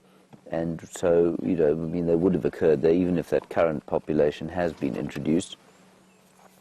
And they are the same species. I think you'll find, though, as time goes on, it will diversify slightly from the African lion, but they're absolutely the same animal, pretty much. You know, the best way to describe it is with the leopard, which has got 9 subspecies that occur from here all the way to the far east of Asia. And they all look actually quite different. You know, if you take, for example, the Amur leopard, of which there are only 50 left in the far east of Russia, well, the Amur leopard is a much larger creature than, or more similar size to ours, but much fluffier. And although it looks almost like it must be a different species, it isn't. They're all the same, they're just a different subspecies. So genetically very closely related to our leopards, and lions even closer related than the different lions of India and Africa.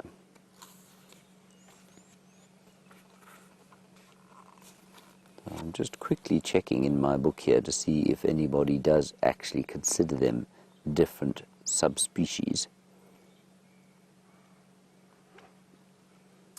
But I don't think that is the case, no.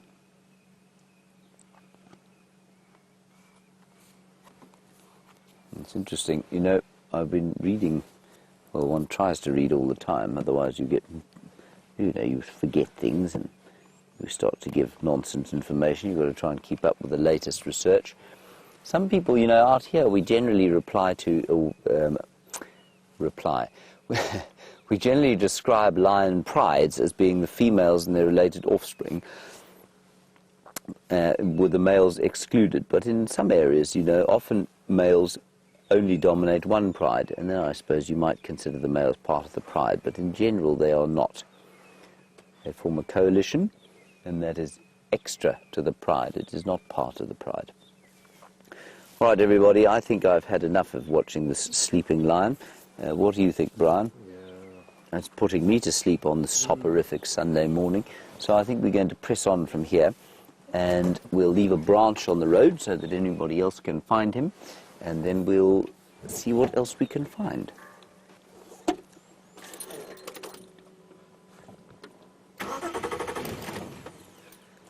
He's not even reacting when I try and start the engine.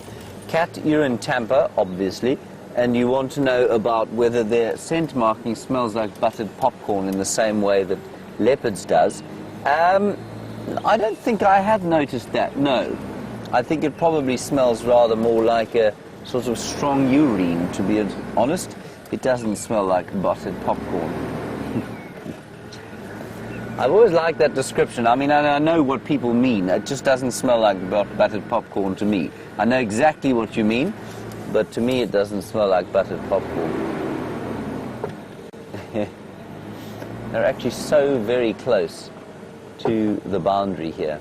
They're only about, Brian, if you just want to show us the boundary there, that's the Mala Mala boundary you can see there.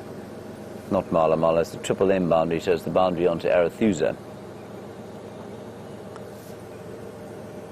And that's only about 100 meters from where we are now, which is about 300 feet.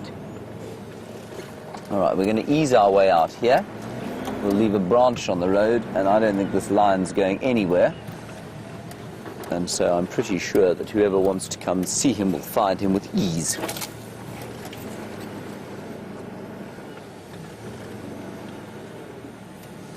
And Joyce, a nice one from you about lions keeping their claws sharp, and you want to know, do they sorry, do they have to keep their claws sharp like a house cat?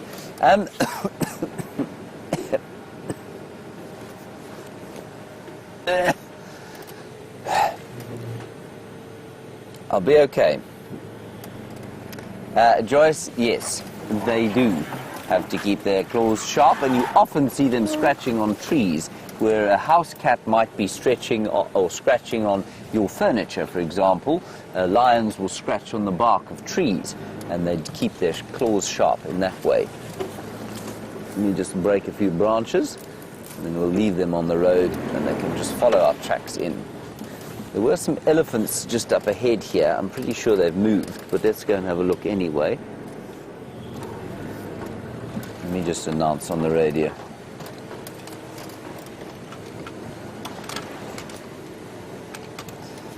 Stations, I'm leaving this one male lion static in the same place, 100 meters north of Impala at Ballinites Junction, about 50 meters to the west of the road. There's a branch on the road, just follow the tracks in. He's under a quarry bush there.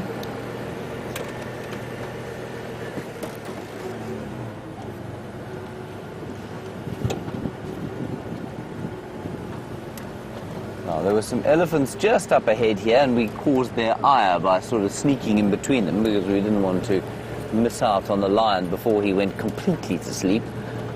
There they are, they're still there. Marvellous.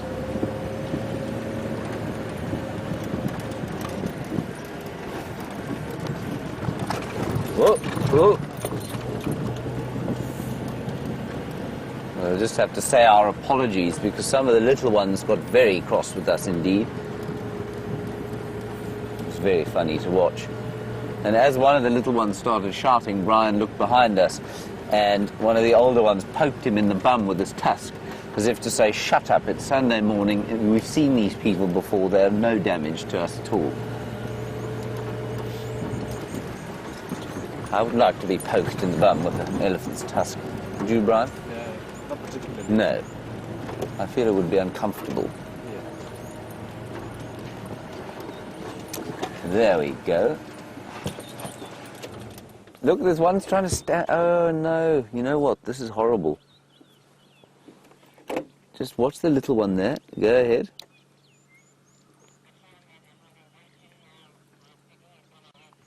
Look, that foot is has got trouble. Go north on Impala Road. You'll find a branch in the road. That little elephant has got a major problem in the wrist joint there.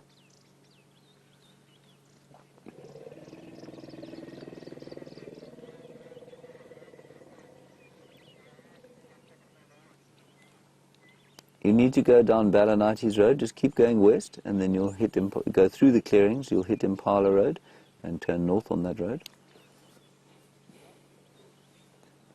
That's really quite distressing to see, because I don't see how. Maybe it's just a little sprain or something, but that foot looks to be very, very sore indeed.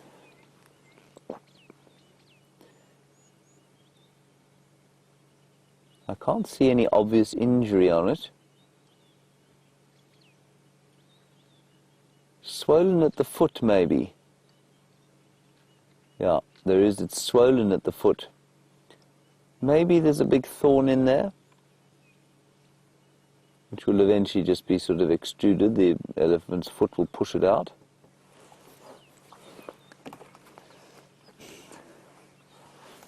Now, the difficulty here, of course, for the elephant herd, they will look after this little one, but only for a certain period.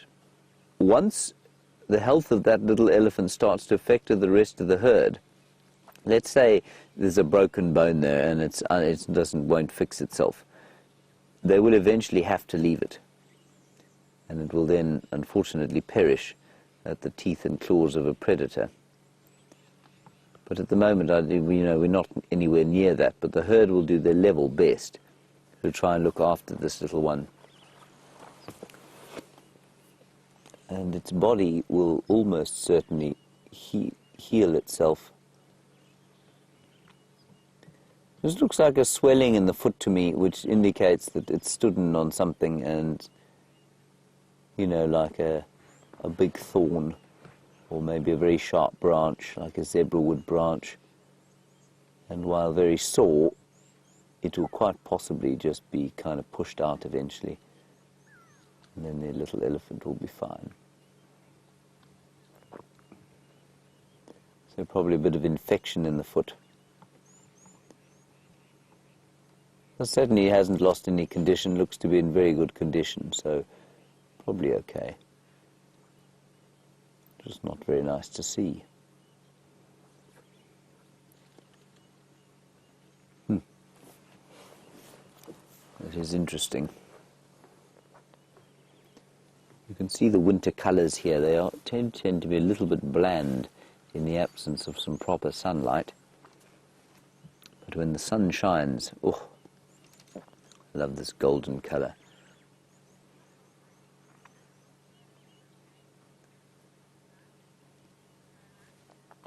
Caroline, you want to know if elephants will ever rescue an animal to save its life?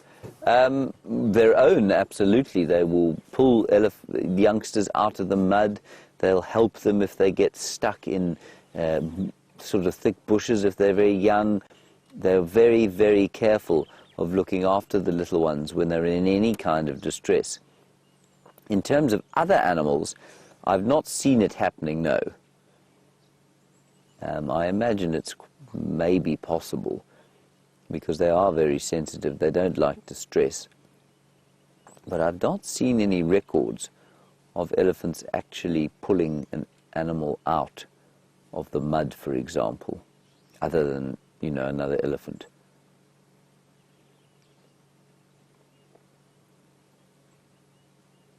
Now, they'll take risks for their own, but they're not necessarily going to take risks for anyone else.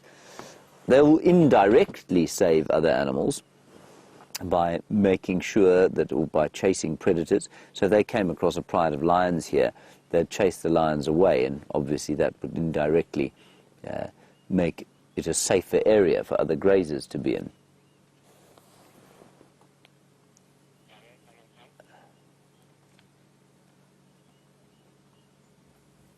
Shame, it does have a nasty limp.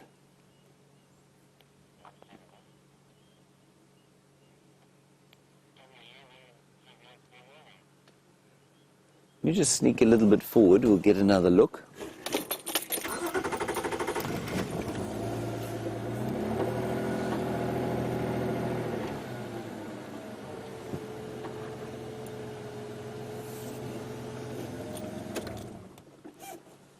There we go.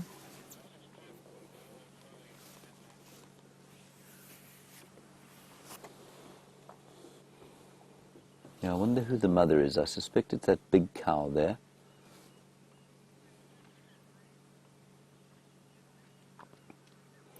Jen, you say being so close to the lion, could he fall prey to the lion, that little elephant? Jen, no. Not with the herd around. Already that elephant is much heavier than... Well, no, that's not true, actually. The lion is probably around 180 to 200 kilograms. That elephant, being probably almost... or probably 18 months old, is probably about 150 kilograms. So slightly smaller. Call it the same weight if you like. But the herd would go absolutely ballistic if that lion came through here. They would destroy it. If that lion decided to have a go at the calf, it would be an extremely, extremely unwise decision. The elephant's probably about 2 years old. You can just hear them talking quietly to each other.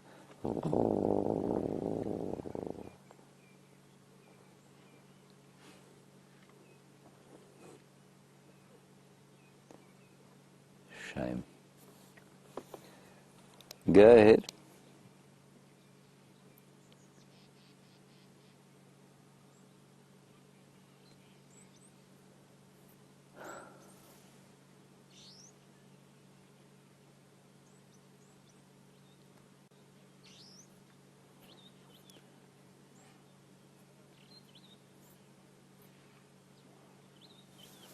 Okay, we're just going to put a russet bush willow on the road. Just come north up Impala Plains. I'm still on Impala Plains Road. If you get to me, then you've gone too far. But you will see the branch in the road there, and the tracks going off.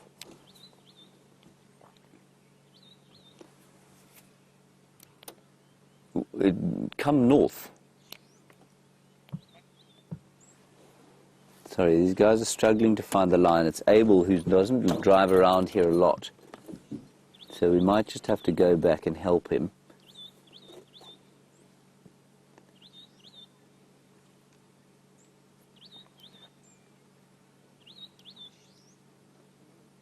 All right, let's go and have a look. I'm just going to help Abel get into the lion sighting.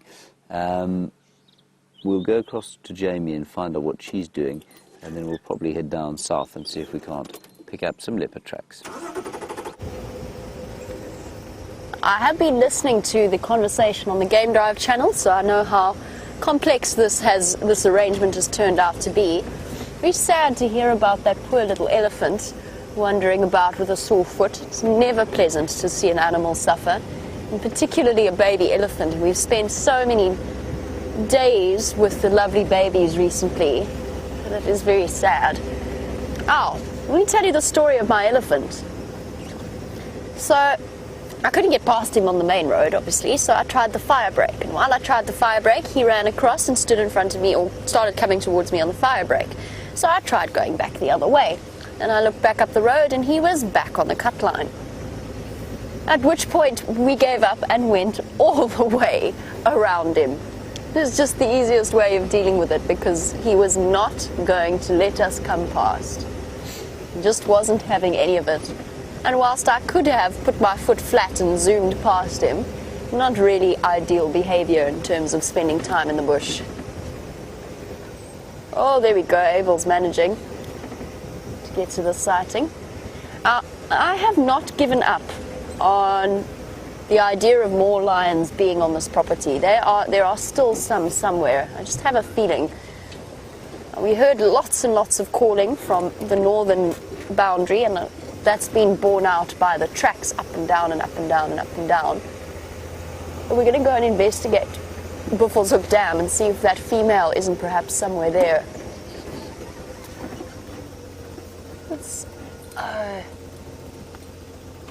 There's the white-crested helmet shrike, and there's also a southern black tit that was calling. I was confused as to why I was seeing one bird but hearing a different call. Here we go, some grooming white-crowned shrike, helmet shrikes. That's a baby. That's a juvenile white-crowned helmet shrike. And if we watch, we might even get to see it begging. And just on the subject of birds, for those of you who were watching the show a little while ago, we were talking about a cuckoo, and we saw a levalence cuckoo, or a valence cuckoo. And I was a bit confused because they're migratory birds, so it shouldn't really have been hanging out. And I said it was being mobbed by starlings. And the reason I mention this is because the helmet shrikes also play host to cuckoos. Now, I went back to camp and I asked James about it because I was confused to see a valence cuckoo. And apparently, very, very common to see them in their first year. So what I thought was a cuckoo being mobbed by starlings was actually a cuckoo that had been raised by starlings and was with his family.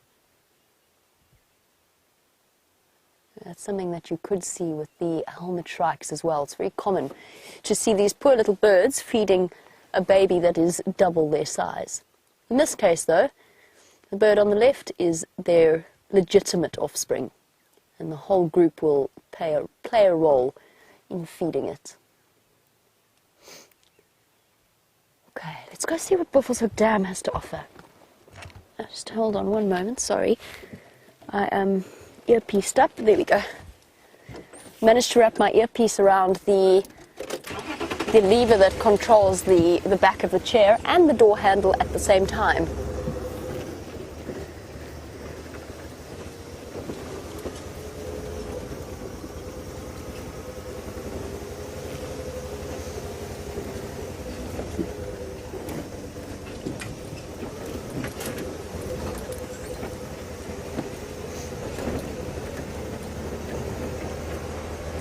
Lion tracks everywhere. Lion tracks going this way, lion tracks going that way. And there's got to be, somewhere here, there's another lion, at least one other male, because that calling was still coming from this area. Let's go see if maybe there's one sunning himself on Buffelshoek Dam wall.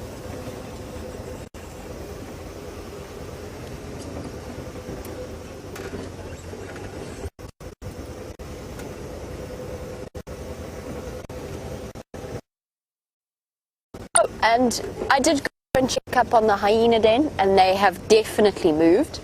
Went and visited both den sites on Aubrey's Road. There was not a hyena track there. And Rachel, you were wondering what kind of clues you were going to be looking for in order to relocate the lions once again. And Rachel,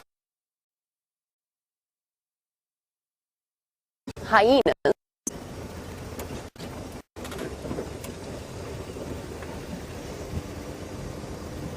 Sorry, signal dip there.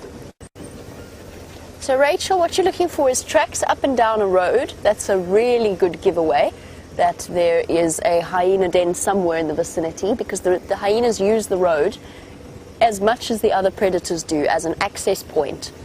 Then you start to look for middens, or what's actually known as latrines, places where they've regularly defecated, but not right at the den site itself, but around it. Then once you get to a possible location, if you follow the hyena tracks, the next thing that you're looking for is chewed up branches around a termite mound, like where the hyenas have been chewing and teething. Every now and again you might even get the smell of it. The smell is a really nice clue. It plays a big role in tracking down a hyena den. Tracking down lions, on the other hand, is proving to be more complicated than I expected this morning. And there is nobody here at Buffelshoek Dam. Just a grey heron. Sorry, not nobody. Sorry, heron. I'll dismiss you like that. There is a grey heron and not much else. A bird that many of you actually might be familiar with, for those of you who are in Europe, it is exactly the same. Look at those huge feet of his. Long, long toes to help spread out his body weight so that he doesn't sink into the mud. And this is absolutely beautiful. Look at his reflection in the dam. And a pair of drinking Cape turtle doves as well.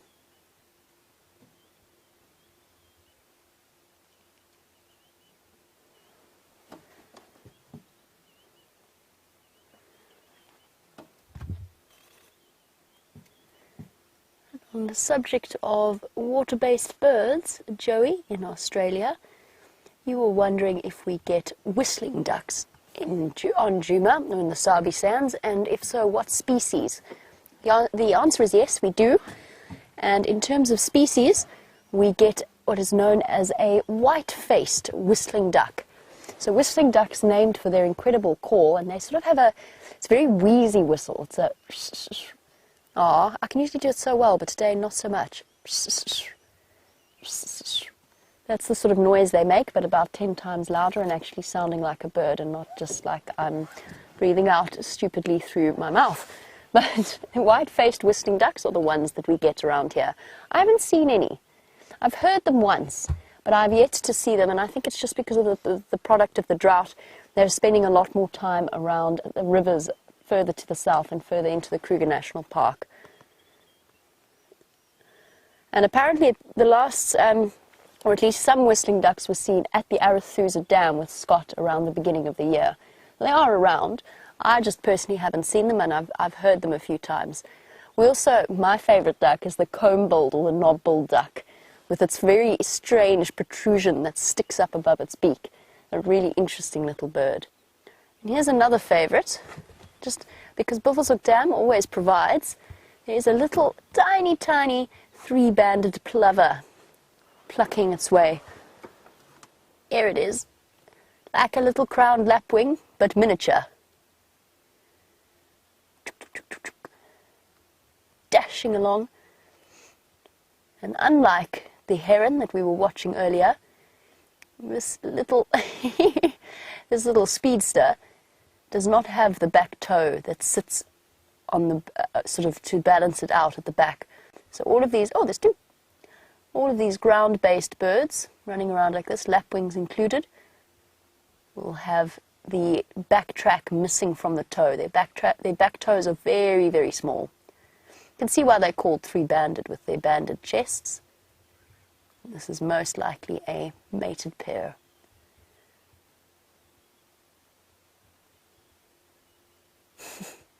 They're very cute. Okay, let's move on, see if we can't track down these lions. I might need to do some shedding of layers very soon. And Joey in Australia, on the subject of birds, you're wondering what about yellow-billed storks? And yes, absolutely, we get yellow-billed storks. I've seen one. When did I see a yellow-billed stork? It must have been... It was around Arethusa. There was the black stork at Buffalo Dam, and then I saw a yellow-billed stork. Sure, Joey, all of our memories kind of blur into one, but I think it was around Arethusa as well that we saw a yellow-billed stork. And we do get them. The black storks, of course, have migrated. The Abdom stork also. I've never seen an Abdom stork here yet. But they can be around. The one unusual bird that I saw in Buffelshoek Dam was a spoonbill, and that was unfortunately when the stream was down a couple of days ago. There was a spoonbill at Buffelshoek Dam. So stay tuned and start adding to your bird lists. While we go and investigate the eastern boundary, let's find out what James's plans are.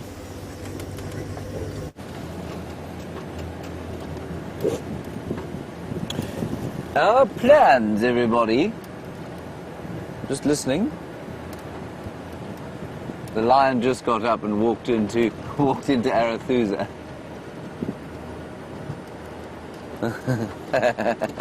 Now I'm laughing because I'm not being very kind, but poor old Andrew has just travelled all the way from Cheetah Plains to have a look at this lion. As he's got there, he's stood up, walked 100 metres across the boundary.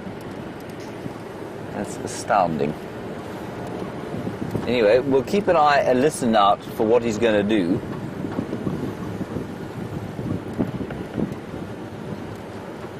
He's now moving. That's interesting. We'll keep an ear out. We might go back towards that area and just see what he does. The first thing we're going to do is go down towards Treehouse Dam and see if we can find anything over there. Brent had that amazing sighting yesterday of the elephants playing soccer. Oh, just want to quickly pick something up here.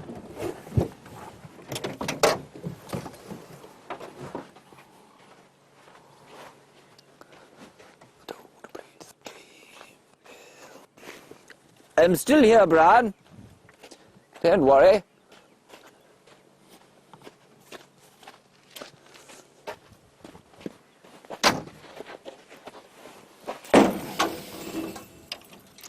Here, everybody, is a large piece of wood.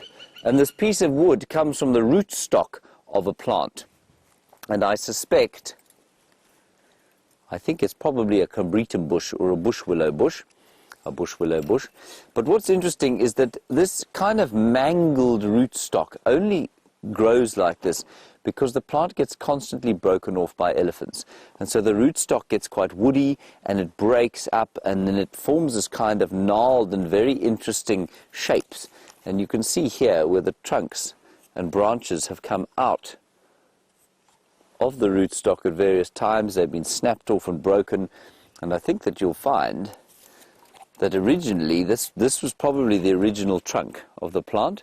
It was probably pushed over and broken, and it would have grown into the ground as part of the roots. And as it did that, new shoots would have come out of it and grown towards the light. Isn't that nice? And Bryan, just quickly, I mean, if you were to polish that to a really fine sheen, you'd have some very beautiful wood indeed. Not sure what you'd do with a piece of wood like this other than use it as a paperweight. But it would be very pretty paperweight. On we go.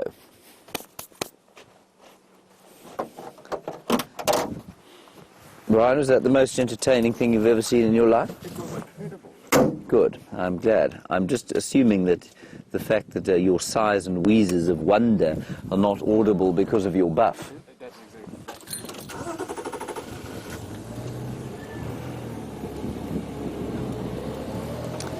Right, onward to the dam.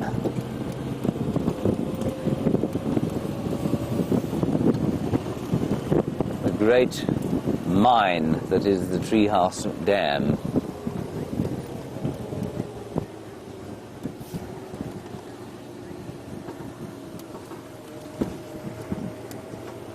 James Richard, a nice one from you. You want to know if the Kruger or surrounding areas has ever sort of struggled with the poaching or illegal collection of plants. Yes, to a certain extent. You're not allowed to just wander onto the area and take plants. I think that you'd find that local doctors and, herbalists and traditional healers, the collection of plants by them would have an almost negligible effect on the, the general flora of the area. But if you go into a Johannesburg market and if you go with the right people, you can find markets where you'll find all sorts of wildlife products, including piles of different plants that are found in the wild. I don't believe that it has an appreciable effect on the vegetation. It might in some areas. Certainly in the Kruger, it's not a major problem. And were one or two people to come under the fence and collect a handful, or even a truck, not a truck maybe, but a sort of a bucket full of different kinds of specialist plants used for traditional healing, I don't think it would have an appreciable difference.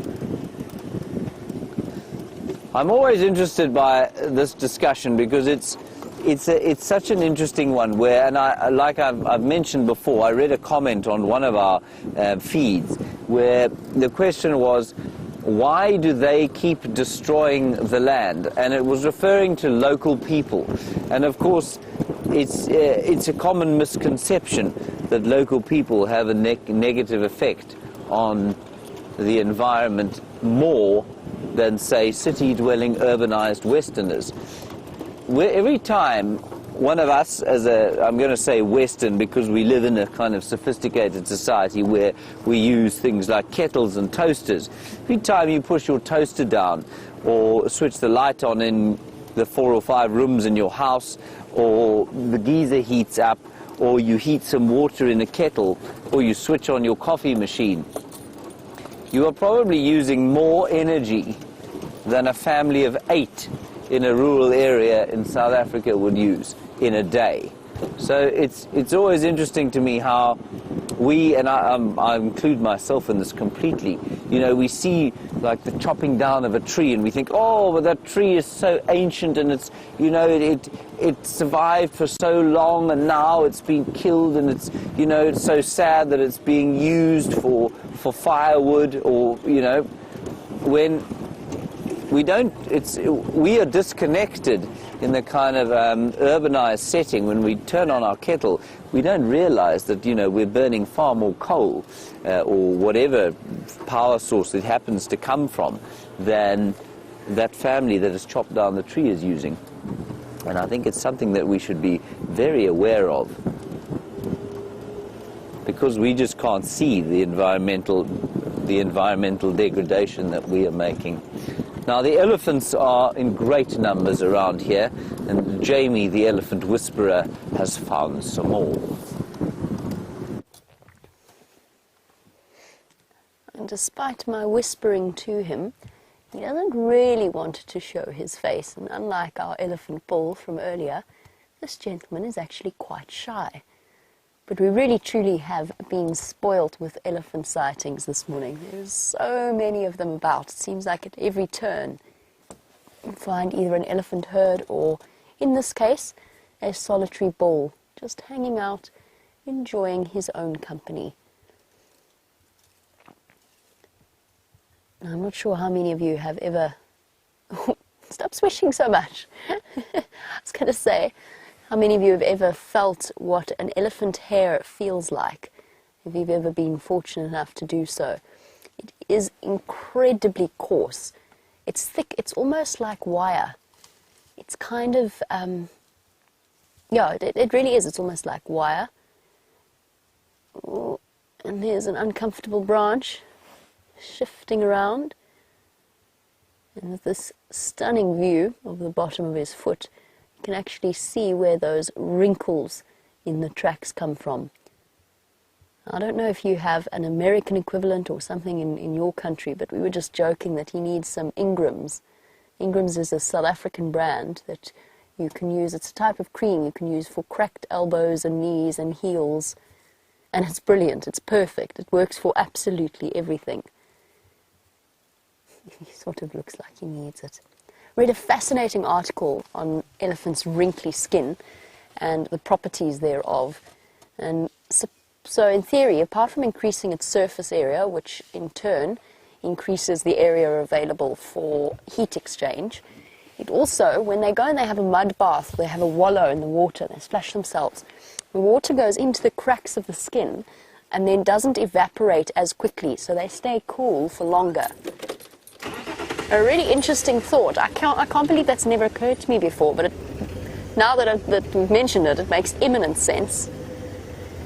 I've been tracking a male lion for the last, I'd say, about 500 meters, and it looks as though he's going to go straight into Torchwood. Hello, boy. Let me come say hello. It's okay. All right, boy. Here we go. Why are you all so testy this morning, Grouch? Okay. Obviously, we're going to let him go. He doesn't want to stick around. I don't know what's got them upset like this. The herd this morning was also, I think, a little bit on edge. And I think they're starting to feel the pinch of the lack of water. There's still water about. they are starting to feel it in the form of having to move further and further afield for food. And there's an early trumpeting elsewhere as well, just a little bit ahead of us. So many elephants all over the show. I love that sound. Trumpeting off in the distance.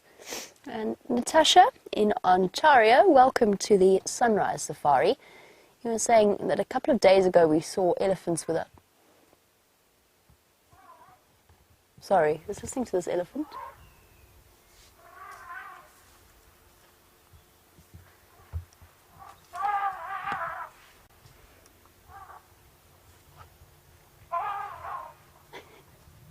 Woof. Very cross. Oh, there we go. Here's the calming rumble from one of the adult females, restoring some order to whatever's happening over there. Sounds like a baby, but I don't know whether it's feeling pressurized by one of these bulls. There's so many of them about that it might be what's stressing them out slightly. Let's go and investigate, but we'll give them a nice wide berth. And Natasha, I got distracted, I'm sorry. You were wondering about how the elephants lose their tail, since we have seen them without tails. We've seen a few without tails. The truth is we don't really know, to be completely honest. I mean, the theory that's been put forward, and I think it's a very good theory, is that as soon as they get a little cut or something, that ticks start to infest that area, eventually resulting in the loss of that appendage. Personally, I think there are other potential explanations as well, maybe infection, maybe something similar. Can I come past?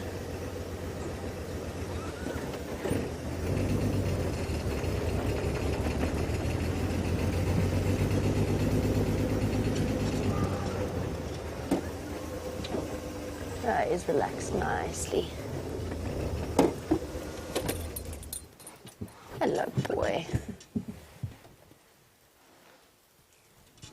There we go. That's better. You're a bit happier now.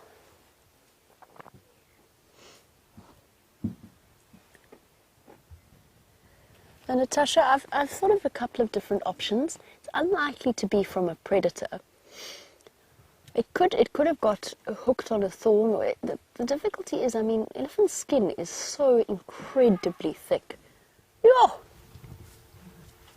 Somebody's incredibly upset back there. Elephant skin is unbelievably thick and basically impervious to most things. It's hard to imagine exactly how that elephant might have lost its tail. I think the most likely explanation is a little bit of a nick or a cut that then got infected. That would be my guess. It's not like the tailless lioness, where the explanation was very clearly that she had lost it due to hyenas. Both tailless lionesses, actually. Okay, should we go find out what this elephant is trumpeting at? Who knows, maybe the wild dogs have come dashing onto the property. You just never know. There's always that possibility. It happened the other day with James on Cheetah Plains, in the middle of a leopard sighting. Well, let's go and investigate.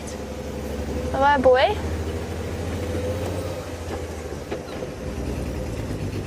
Go and investigate carefully, not get ourselves into trouble. The sound... Yoo! They're very noisy. Let's go find out. I don't necessarily want to go bumbling into the sighting though, because something has... This is not just a normal baby having a tantrum. This is a very cross, and I'd prefer it if you stayed out of my way kind of noise. So we'll go and investigate from a distance, I think. Luckily we've got the super zoom. We don't need to go barreling into the middle of an elephant herd. Please let it be wild dogs. Please let it be wild dogs. Sounds, and there's lion tracks coming through as well. No, there's something that's upset them terribly.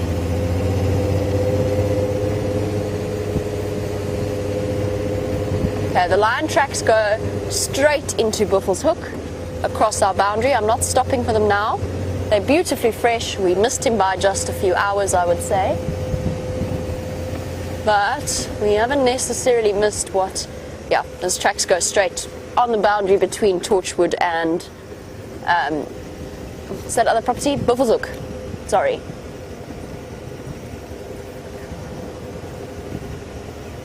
Right, Elise, what's happening? What has got you so upset? Got the lion tracks there. Something else. Ah, hyenas. Down the fire. Oh, there's lions everywhere. Why are there lions everywhere but where we are?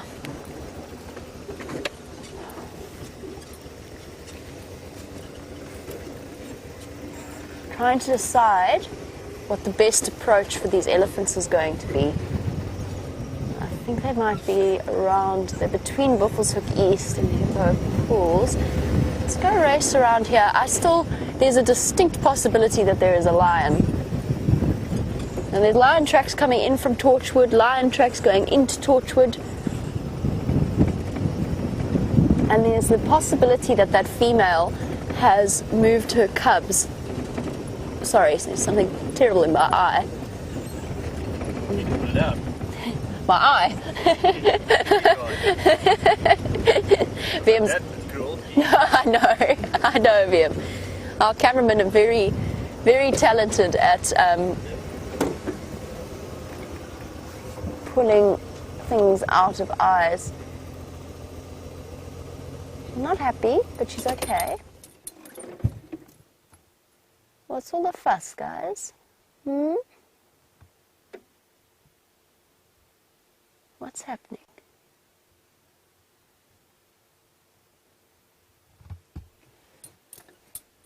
What's going on?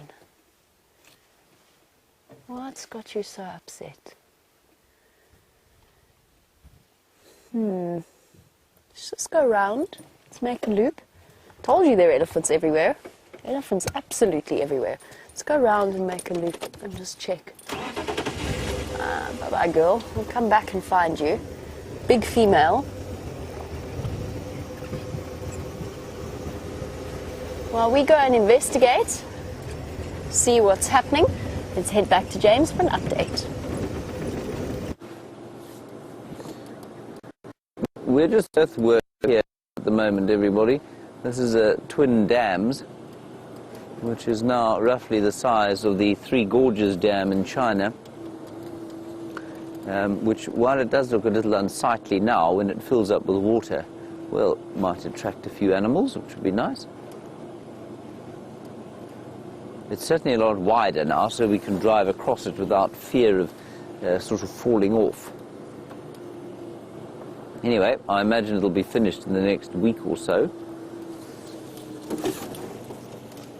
Let's try and make it off the side here. Right, we've come to the southern end of the reserve, and there, Bryan, are the two battaliers that live not far from here. They live on Leadwood Road, and there they are, flying about the place. I love watching them fly. Their shallow wing beats and completely graceful flight, despite the fact that you can see them making very slight adjustments all the time to their balance. Just very slight all the time. I don't know if you've ever been in a single canoe, and I don't mean a kayak, sort of easily balanceable kayak. I mean like a K1 that you do a river race on. Extremely difficult to balance in to start with. And you've really got to get your core to move with an amazing degree of, or fine adjustments. And it's very much the same as when you watch a battalier flying. Or two battaliers in the case of these ones, if you have a skilled cameraman like Bryan Joubert.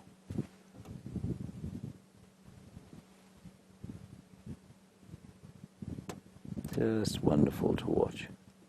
See how shallow the wing beats are? It's such a distinctive way of flying, everybody. No other bird looks like that when it flies. Brilliant stuff. Well done, Brian. Oh, thank you, James. Good job. So what I was meaning there, I don't know if I was clear enough, but if you get into a K1 canoe, it's very unstable, and you kind of got to sit like this, and you know you'll fall over into the water very often. In my case, more often than most. But eventually, your body sort of starts to adjust, and you're able to balance. And it looks to me exactly like when a batelier is flying. Jamie's got something interesting. Completely no trace. Dear, unfortunately, I was trying to let Kirsty know that we were having a toilet break, not asking for a quick link. I'm missing a cameraman, and indeed my other passenger as well, just sitting here enjoying a moment on the road. Well, hi. We'll just wait patiently for Wium to rejoin us. Oh, did they come to us? I'm going to send you back across to James. Apparently Jamie didn't want a quick link, and we don't know what happened there. Anyway, there we are. Here we are on the southern beach, flying like that. A very subtle, small adjustment.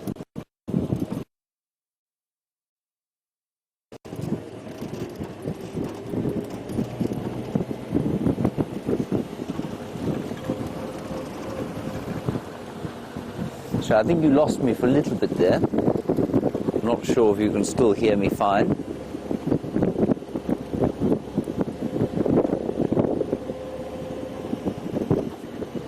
Ah, there we go. Righty. Now, let's go down and have a look on Leadwood Road. See what we can find there, where the batelier have come from. Ooh, Brian, in this bush here is a chagra that has just hopped to the back. You probably just saw it move there, everyone. Looked like a brown crown chagra. Wonderful call. No, I'm doing the black crown chagra. This one goes. Oh dear. Let me just check that for you. Brown crowned chagra. Very nice call. All the chagras have got beautiful calls. Touch. Come on now. There we go. Search. Yes. Right, listen up.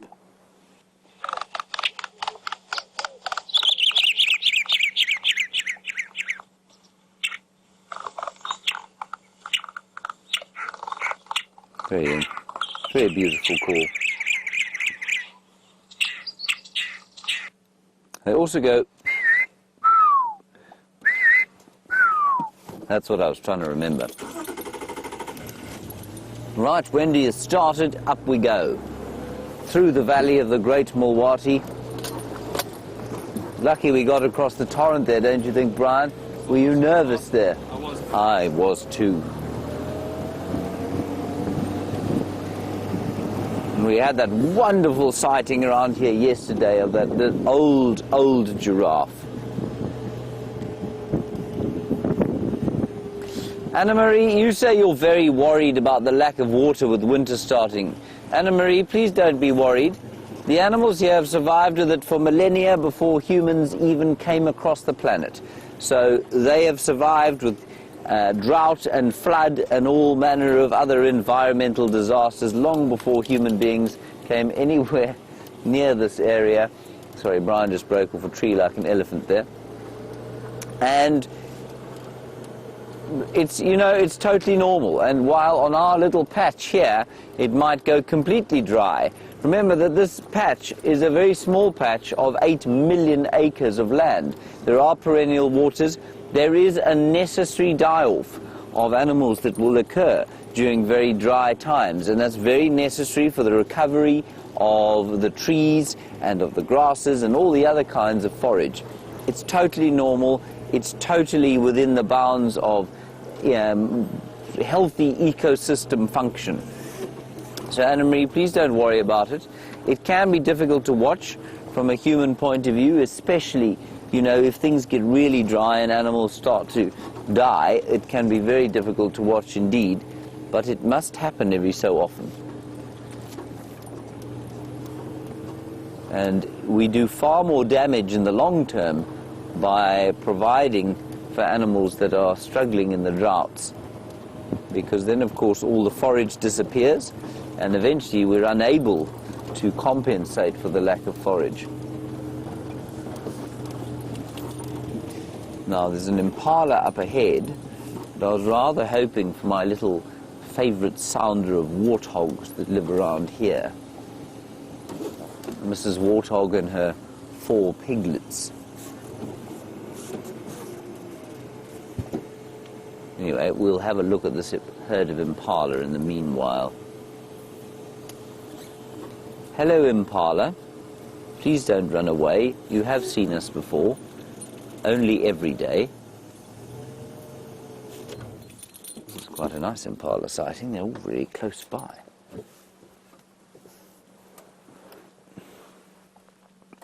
And that impala is browsing, of course.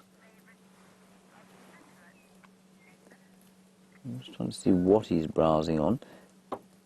And Nathan, while we look at them, we want to know what my favourite species of antelope is. Nyala, Nathan, are my favourite species of antelope. I think they are the prettiest. I think they are the most entertaining, and that was confirmed to me. I was a little bit sort of jury out on it. I didn't really have a favourite until I watched 2 Nyala bulls having a fight one day. And it was quite the most impressive thing I think I've ever seen in the wild. The skill with which those two went at each other was absolutely astounding. So I'm going to go with Nyala, and I mean, quite apart from their looks, that fight that I watched was just absolutely unbelievable. There was very little, there was lots of brute force about it, but there was a tremendous amount of coordinated skill involved as the rapier horns kind of parried each other.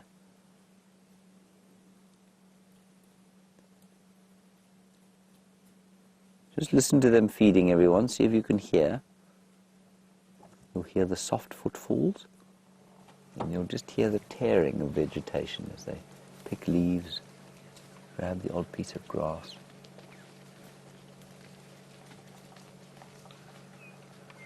Scratch each other.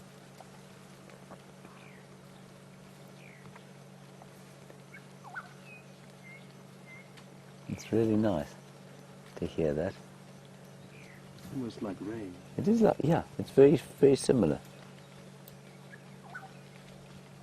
And in the background, a black-headed oriole.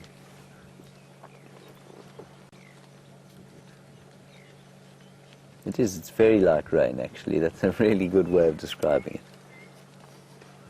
it. Right, well, that's our herd of impala. We can press on now.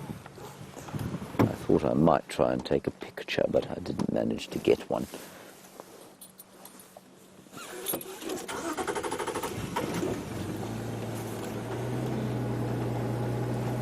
Right, now Jamie has managed to find out what that elephant was shouting at, and it's going to absolutely astound you.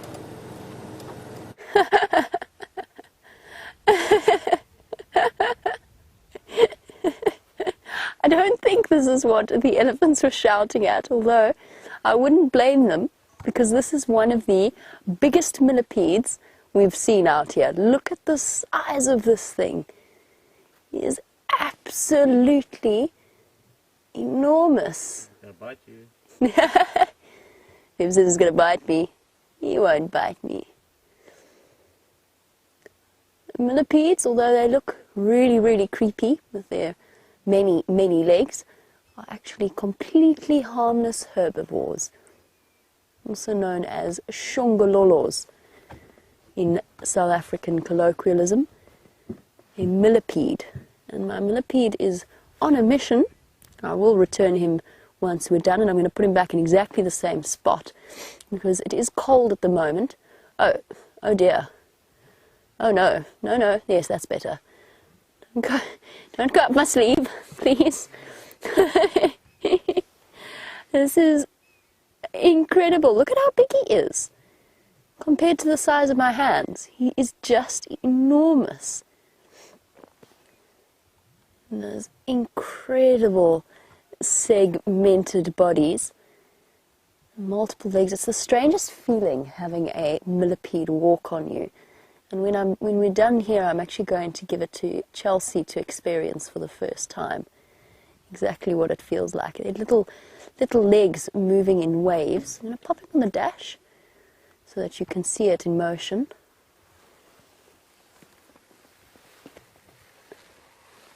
And actually, let me try something. I want you to hear what that sounded like. Sorry, boy. I will return you in a moment. Let's try this. No, not off there. Not off there. That's dangerous. Not sure if you can hear it. Oh, okay. He's too quick for me. Let me pop my microphone back on. Pop him down. Oh no, it's all chaos. It's all chaos. My microphone's disappeared. No. Not that way. You can't go into the car's engine. A millipede. One of the biggest ones I have ever seen. I'm going to put him back. As you can see, if he were distressed, if he were really, really scared, he would be rolled up in a ball. That is the millipede defense mechanism. So at the moment he's just a bit confused as to how he wound up here and what on earth these strange textures are. But Chelsea, do you want to try before I put him back? Let me try and do this. There you go. Just make sure he doesn't drop off. The legs move in waves. That's so cool. Wonderful, eh? I love sharing these moments with people for the first time. I love how each leg has little grippers. You can feel it gripping. The wonders of the bush and discovery. Can I grab him from you there? Sarah's hogging him. It's all good. Just thought you might enjoy that experience. Let's pop him back though, because at the moment I think he's very, very confused. I would like to hold a leopard. You would like to hold a leopard, Wium? I'll try and arrange that. I don't know if it's a good idea, but you never know. Okay. Wium would like to hold a leopard, not a shongololo or a millipede. So he doesn't ask for much, does he? They've got quite sharp claws, Wium. Very big teeth. The leopards. I think I'm content with my millipede, where the worst that can happen when you hold a millipede is that he might defecate on you. This is exactly where we found him. So I'm going to return him there. There you go.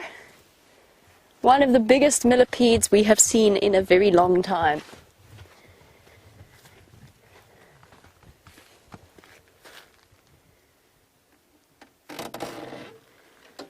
And off he goes. And you get an idea when you watch them move over those natural obstacles like that, like moving over the trees. You really get an idea of just how useful that segmentation in their bodies really is, in the way that it combines and makes them so incredibly flexible. However, despite James's thoughts, I'm not entirely convinced in his theory that it was what scared the elephants, despite its size.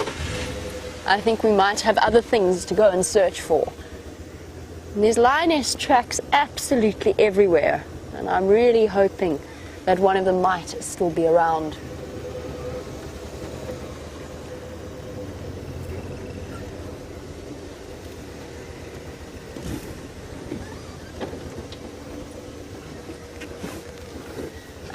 Sham son, you were wondering about whether or not the elephant noise might have been due to an elephant giving birth. It's a possibility, but it's highly, highly unlikely, and I'll tell you why.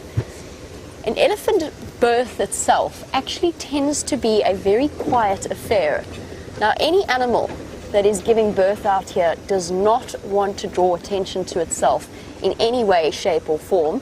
They're at their absolutely most vulnerable in those moments, and they don't want lions or hyenas, not hyens, lions or hyenas or any other predator to be attracted to the sound of it.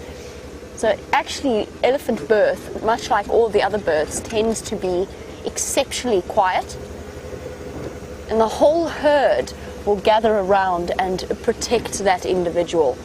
And it is something that I would absolutely love to be able to show you on a live safari, but it would be very, very difficult to do safely, because the elephants become exceptionally protective of that female.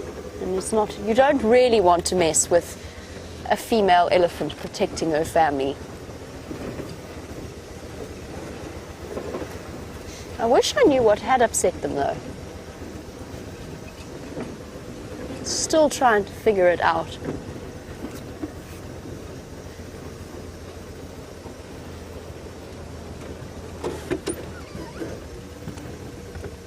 Aha, well spotted, Wium. Can see one. Shall I go forward a bit maybe? I know it's a very tricky angle for poor Wium. I'll reposition in a moment, but I just wanted to show you what he pointed out. You go up a little bit and to the right. Sure, I saw one there. It's underneath the log. Oh, it's underneath the log.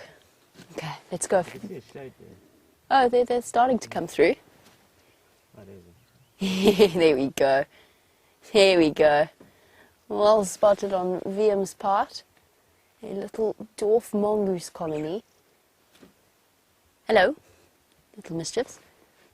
And then, associated with them, the yellow-billed hornbills that have come to join in with the party. Very, very close animal relationship this. Very often see the hornbills and dwarf mongoose associating with each other. It's something we've discussed regularly on these drives because we see it regularly.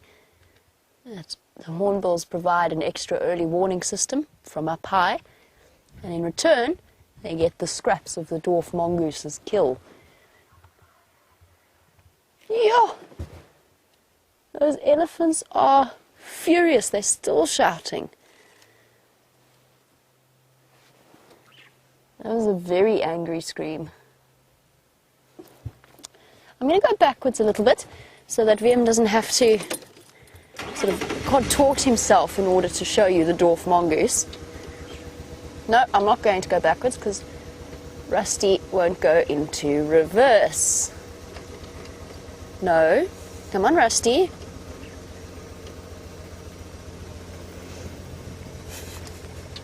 I have to go forward a bit. That sometimes unjams it. There we go.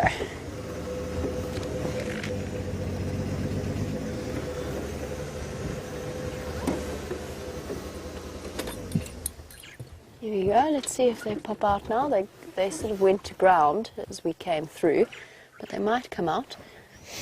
We're just very close to the southern side of Buffelshoek Dam once again. We are on Hippo Pools Road, and I do want to go and do, if these dwarf mongoose don't emerge, which they don't seem to be doing, I do want to go and see what's upsetting these elephants. I just need to take off a layer before I overheat and cook completely. Here we go. Okay, let's go see what's causing this furore.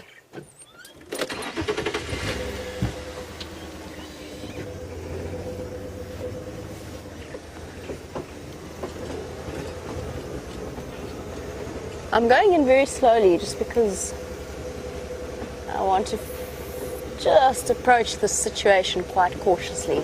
So while we do a poke around every bush and corner to see what's going on, let's head over to James, who's got a very fluffy antelope for you. This is on Waterbuck, everybody, and I was trying desperately to think to myself, but it wasn't that desperate, it was a more sort of consideration about how best to describe their smell, because they do have a very distinctive smell, which in the textbooks has been described as musky. Now, I've always found that slightly unsatisfactory, if you like. And so now I've decided what they smell like. Bryan, I'm going to ask you to evaluate my sense of what they smell like. I think they smell like rooibos-flavoured leather. What kind of leather? Well, a bit like sort of a saddle. Yes? Yeah. Mixed with a bit of rooibos. Now, rooibos, of course, is a local tea that has somehow, well, like many flavours around the world, been sort of sold as some kind of delicious tasting elixir. Personally, I think it tastes dreadful. Do you like it, Brian? I do quite enjoy No, well, there you go. You quite enjoy it. It's one of those things you either sort of really love or dislike intensely, but it has a very distinctive smell, and I think it's quite a lot like a waterbuck, which the drinkers of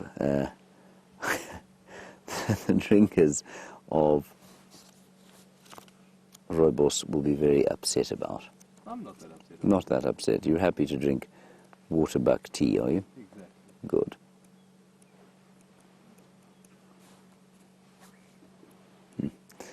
Their white bottoms proudly shining out of the bushes, despite the fact that we've tried to see their front ends. Jamie is sort of quite close to Buffelshoek Dam. We're not too far away from that area either, and I believe there is a large herd of elephants heading towards there. Ah, there we go. Now that's what this one was doing just when we arrived. We arrived and she was lying down only about sort of 3 or 4 meters from the car. She didn't move for a while, but then she decided that she was terrified, and so she got up and ran away.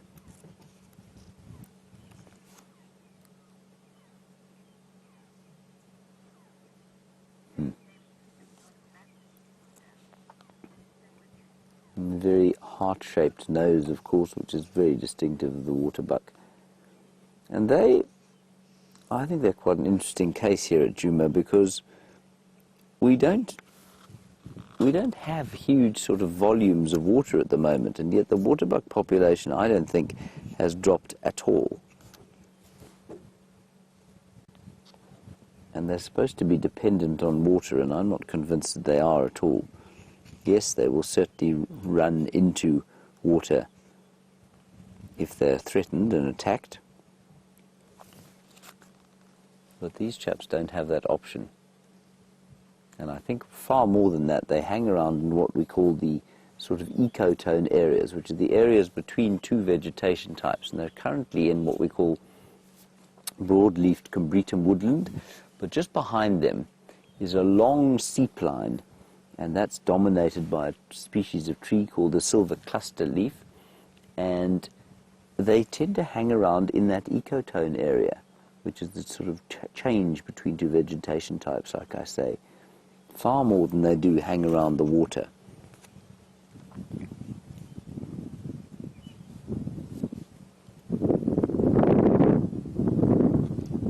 Alrighty, let's carry on from them. You can maybe also hear the gentle pattering down of leaves as they die on the trees and fall off them. And I mean, I guess midwinter in many parts of the world, by this time of the season, all of the leaves will have fallen off the trees. But here, it takes a little while. And so only by August, really, once the temperatures started to heat up again, are all the trees completely bare. And then they go through September and October, fairly devoid of leaves.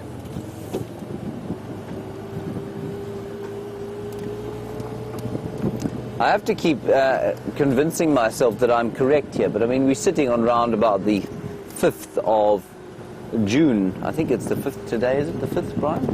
Somewhere around there.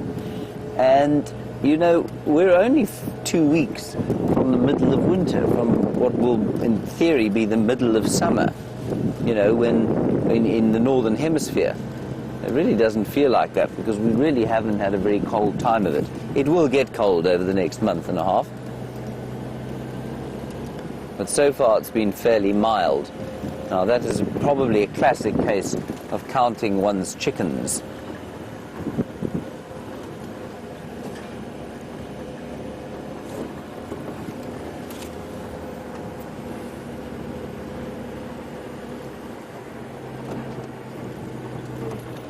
Joey in Australia, very nice link to the question we had from Marianne about the the potential effects of water and the potential effects of drought. Sorry, Anna Marie, not Mary Ann.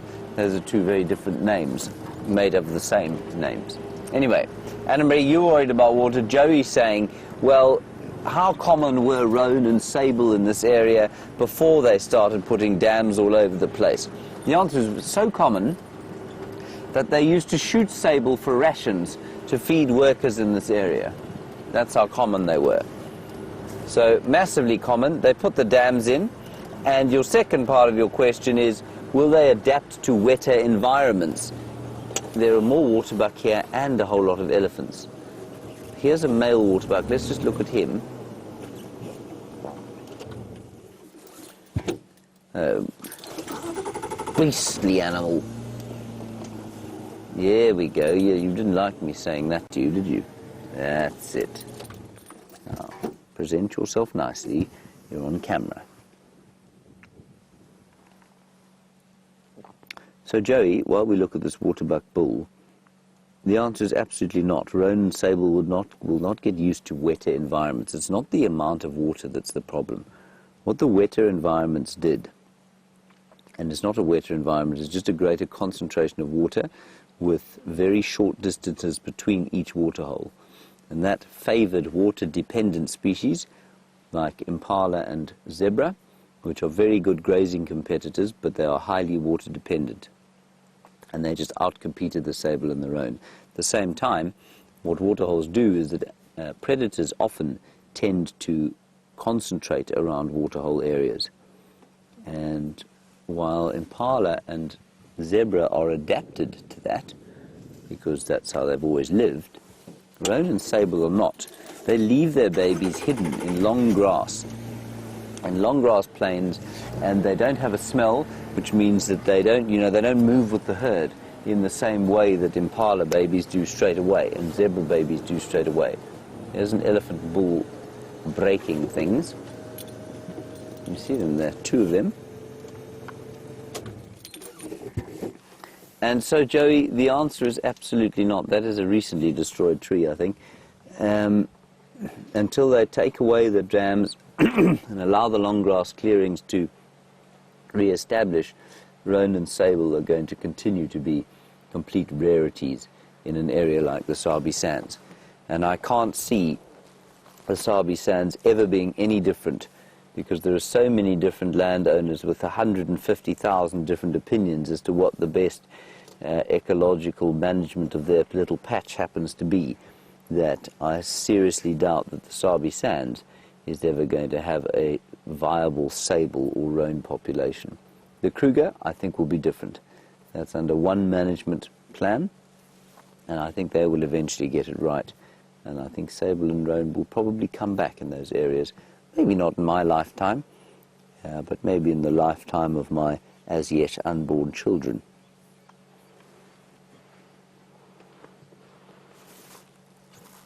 Let me move a little bit forward. I think this is quite a nice young bull, just coming into his kind of power, if you like. Probably almost 20 years old now. Is that any good to you, Brian? It's not great, but let's see if he doesn't come this way. And that's why when people start saying to me, do I think clearings are a good thing, or do I think they're a bad thing? Do I think dams are a good thing? Do I think they're a bad thing? I think unless you're 100% sure, and if you think you're 100% sure, then you're probably deluding yourself. You should just let things be. Because nature's managed very, very well without us for many millions of years.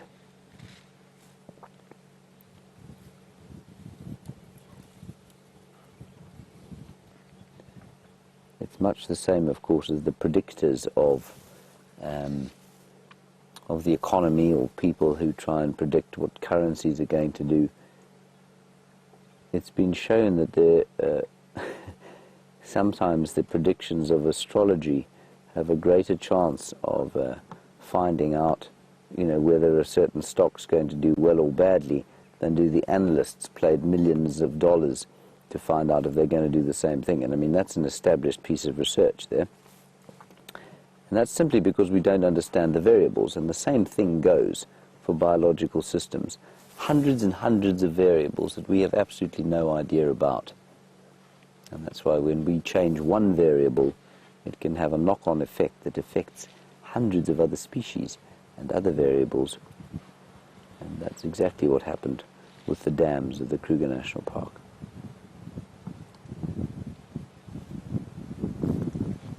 You can just hear that wind coming through. I think there's a bit of a front blowing through.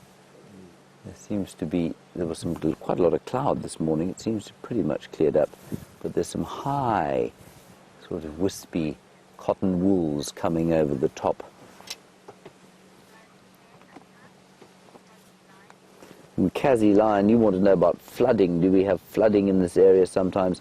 Kazi Lion, we do sometimes, but I mean, it's not... So, yeah, I mean, 2 years ago, there was an enormous amount of rainfall, probably 3 times what the yearly average is. And that created flooding, especially down on the rivers. Some of the lodges were kind of washed away completely.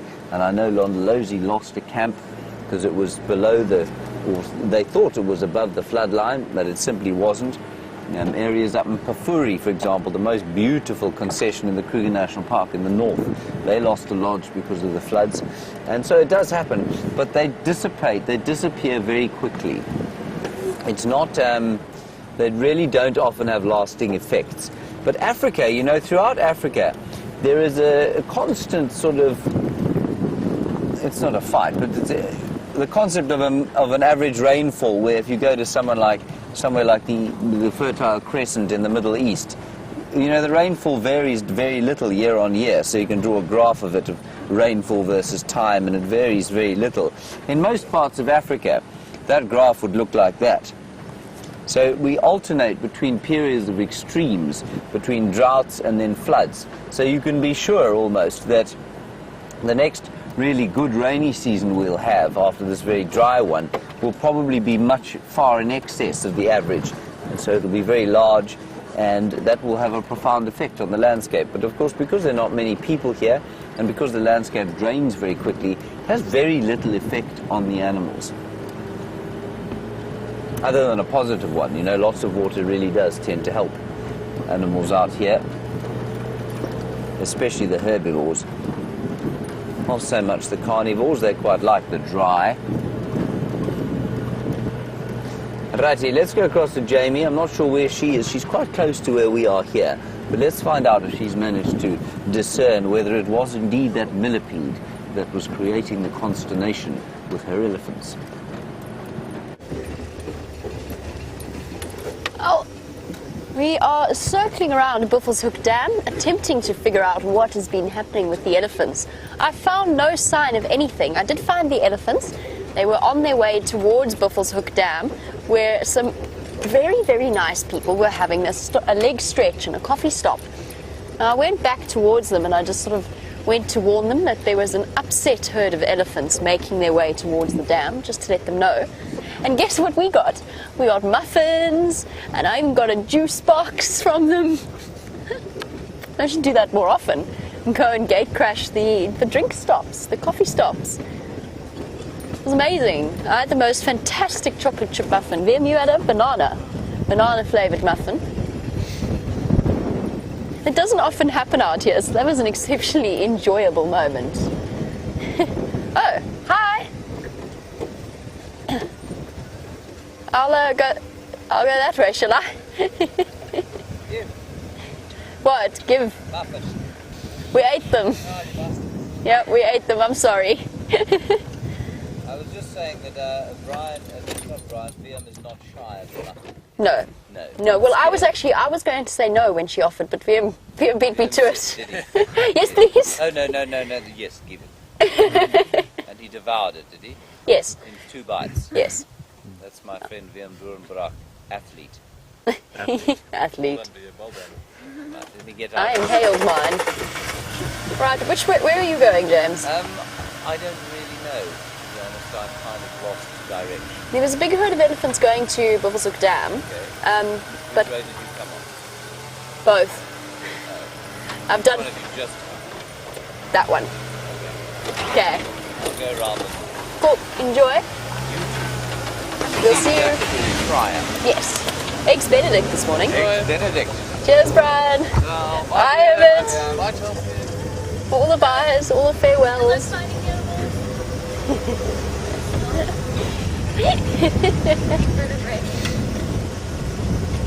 So while James goes to steal my elephant sighting as well, we'll head on and see what else we can find you.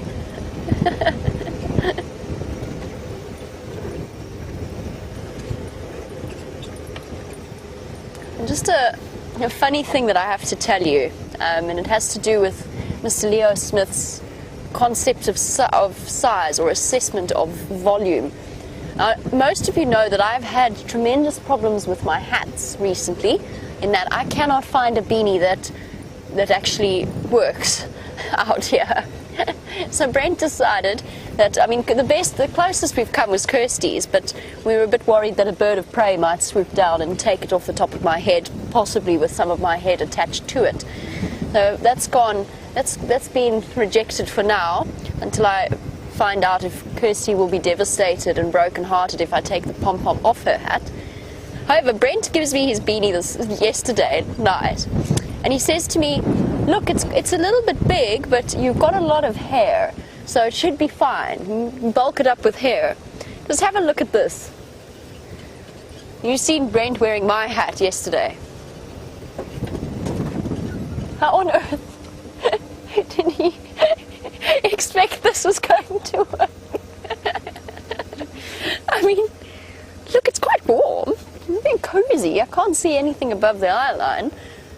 Although, actually, that quite works for shading as well. Maybe he's not that mad. Try mine. Shall I try yours? Oh, my goodness. Oh, my word. Now we're doing a hat display. How does this work, Wium? Yeah, just put it on like that. Just put it on like this. Do I have to stick my... Yeah, put it on. Yeah, there you go.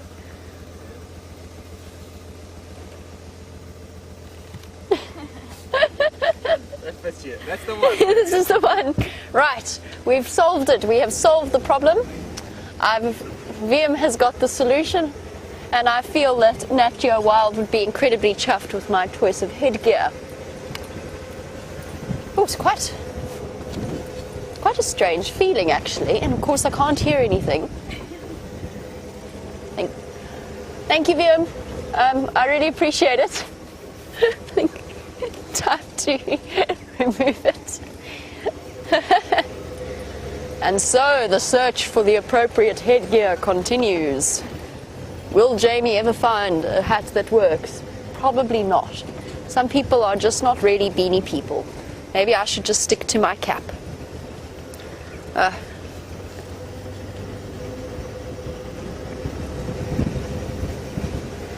I think so. I think the cap will just have to stay, and I'll just have to have a cold head.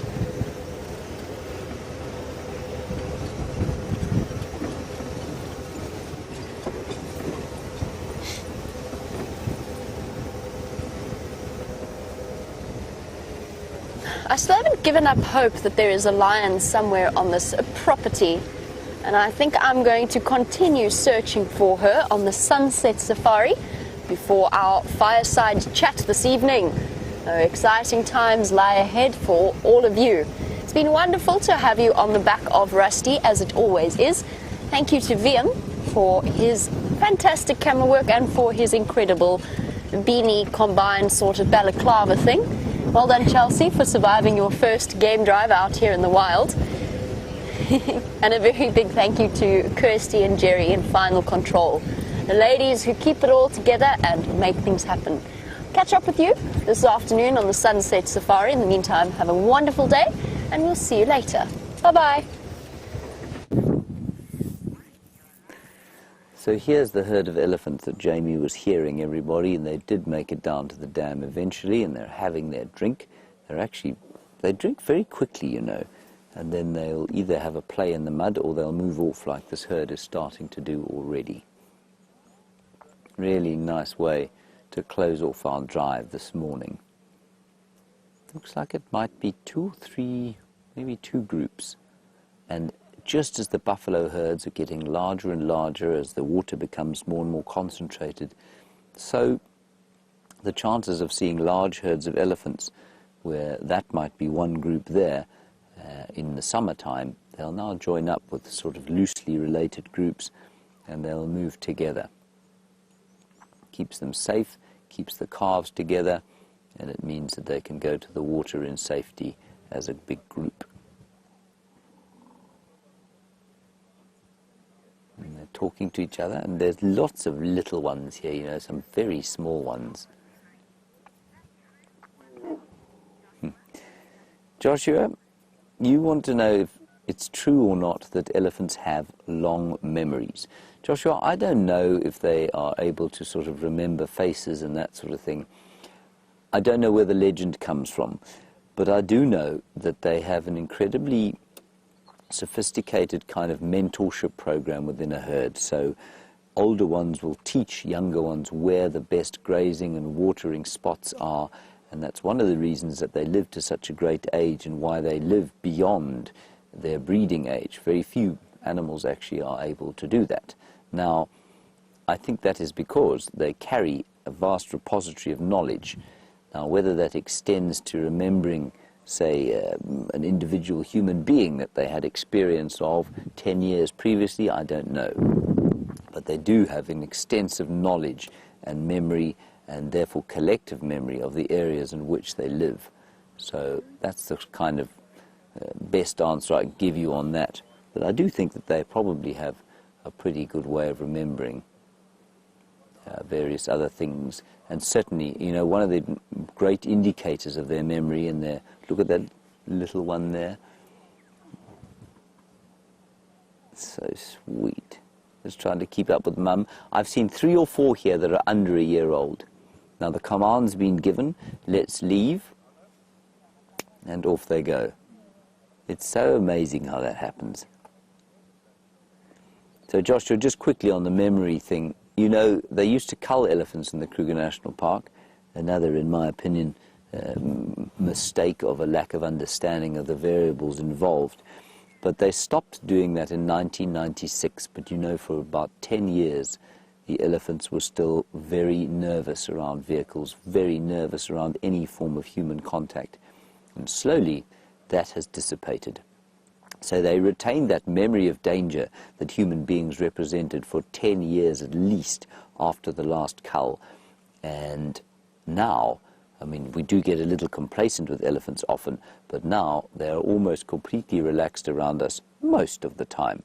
And if they do get upset, it's not because of a memory anymore of the cull, we don't think. Some of the older ones would certainly have been around during that time, but they seem to be pretty much over it. But it took a very long time to regain the elephant's trust.